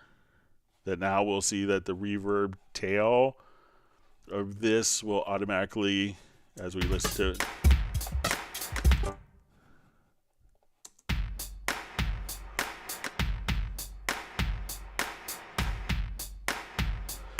and let's take it out of the loop. So, you know, that will automatically, so it could be if it's not, you know, while it's looping, if it's not regenerating it, some MIDI events may change the effects depending on the instrument, but that sounded like it was still going through when it was looped. But let me know if that helps. It's from Plastic People Records.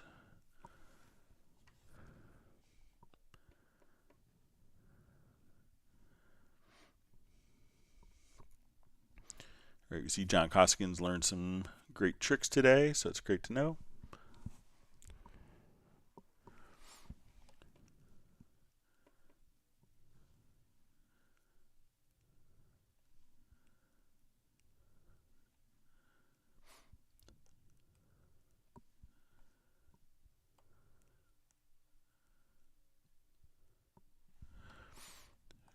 Okay, let me just. You see the Heartbreak Time Machines. Just popped in to hit the like buttons. That's great.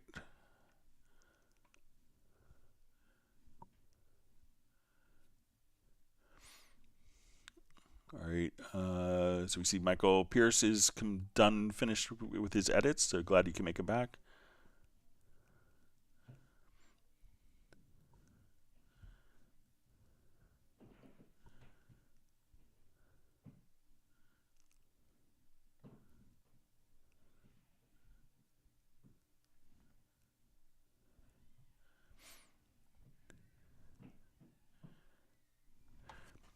All right, so we see Charles asks, hi Greg, what is the best way to save a project as template, all tracks, VSTI inserts, routings, etc., but without any audio or MIDI events?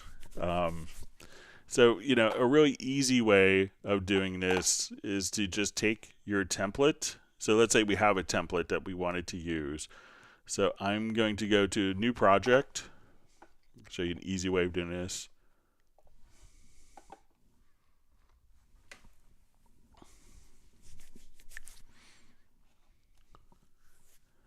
And I'm going to go to Import Tracks from Project. So this is the project I want to build my template off of.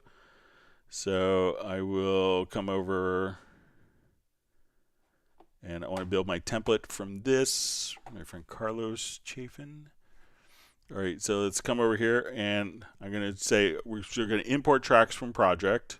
And then I'm going to uncheck events and parts. And we're going to select all, hit OK. Now come over here and save as template. So once we do the import of, import tracks from project, so again, we go to File, to Import Tracks from Project. Just choose not to, just uncheck events and parts, and then everything will be kind of set up exactly the way it was. And you could just save that as a template. And you could choose to ignore like the master track, like tempo, you could probably ignore as well. But that's a quick, easy way to kind of get there.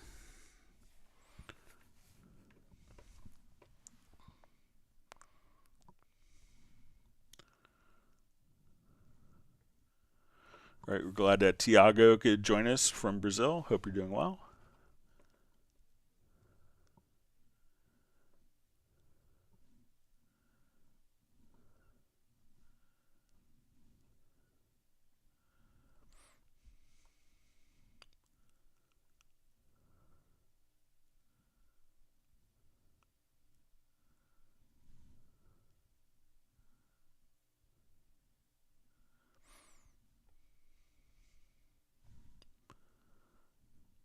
Great. Reading through comments.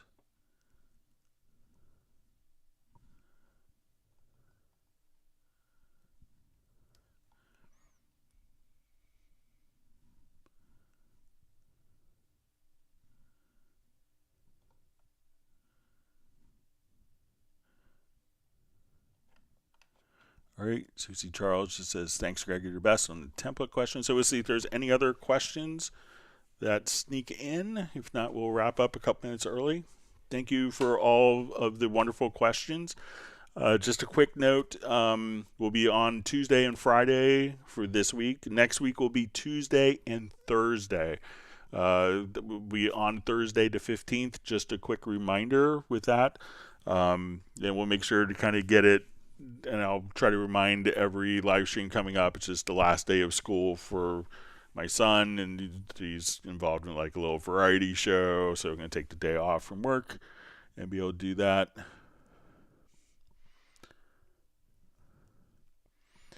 All right, so you see Michael Pierce says the edits were fun. They had a Yamaha day at work, a Motif XF, and a rather lovely drum kit. And now we're ready for tomorrow. Yay.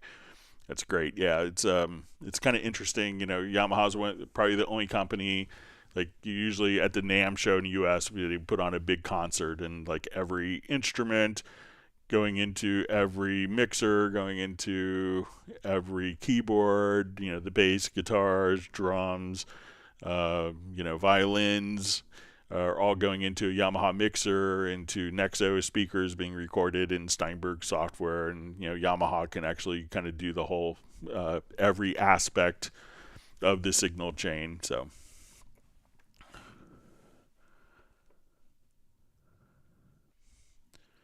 all right, so we'll just wait just a little longer so if there's any more questions that sneak in. If not, we'll go ahead and wrap up. Thank you for all the wonderful questions. I hope that everyone has learned a new tip or trick, and I'm happy to have the email back, so please feel free. I'll look at some of the questions in more detail, and as I go through them, we'll see if we can come up with some solutions and answers for some of the other questions we ran into today. So I guess with that, we will go ahead and wrap up. Thank you so much. Everyone, please stay safe and healthy, and we'll see everyone back on Friday. Please take care, and we'll see you then.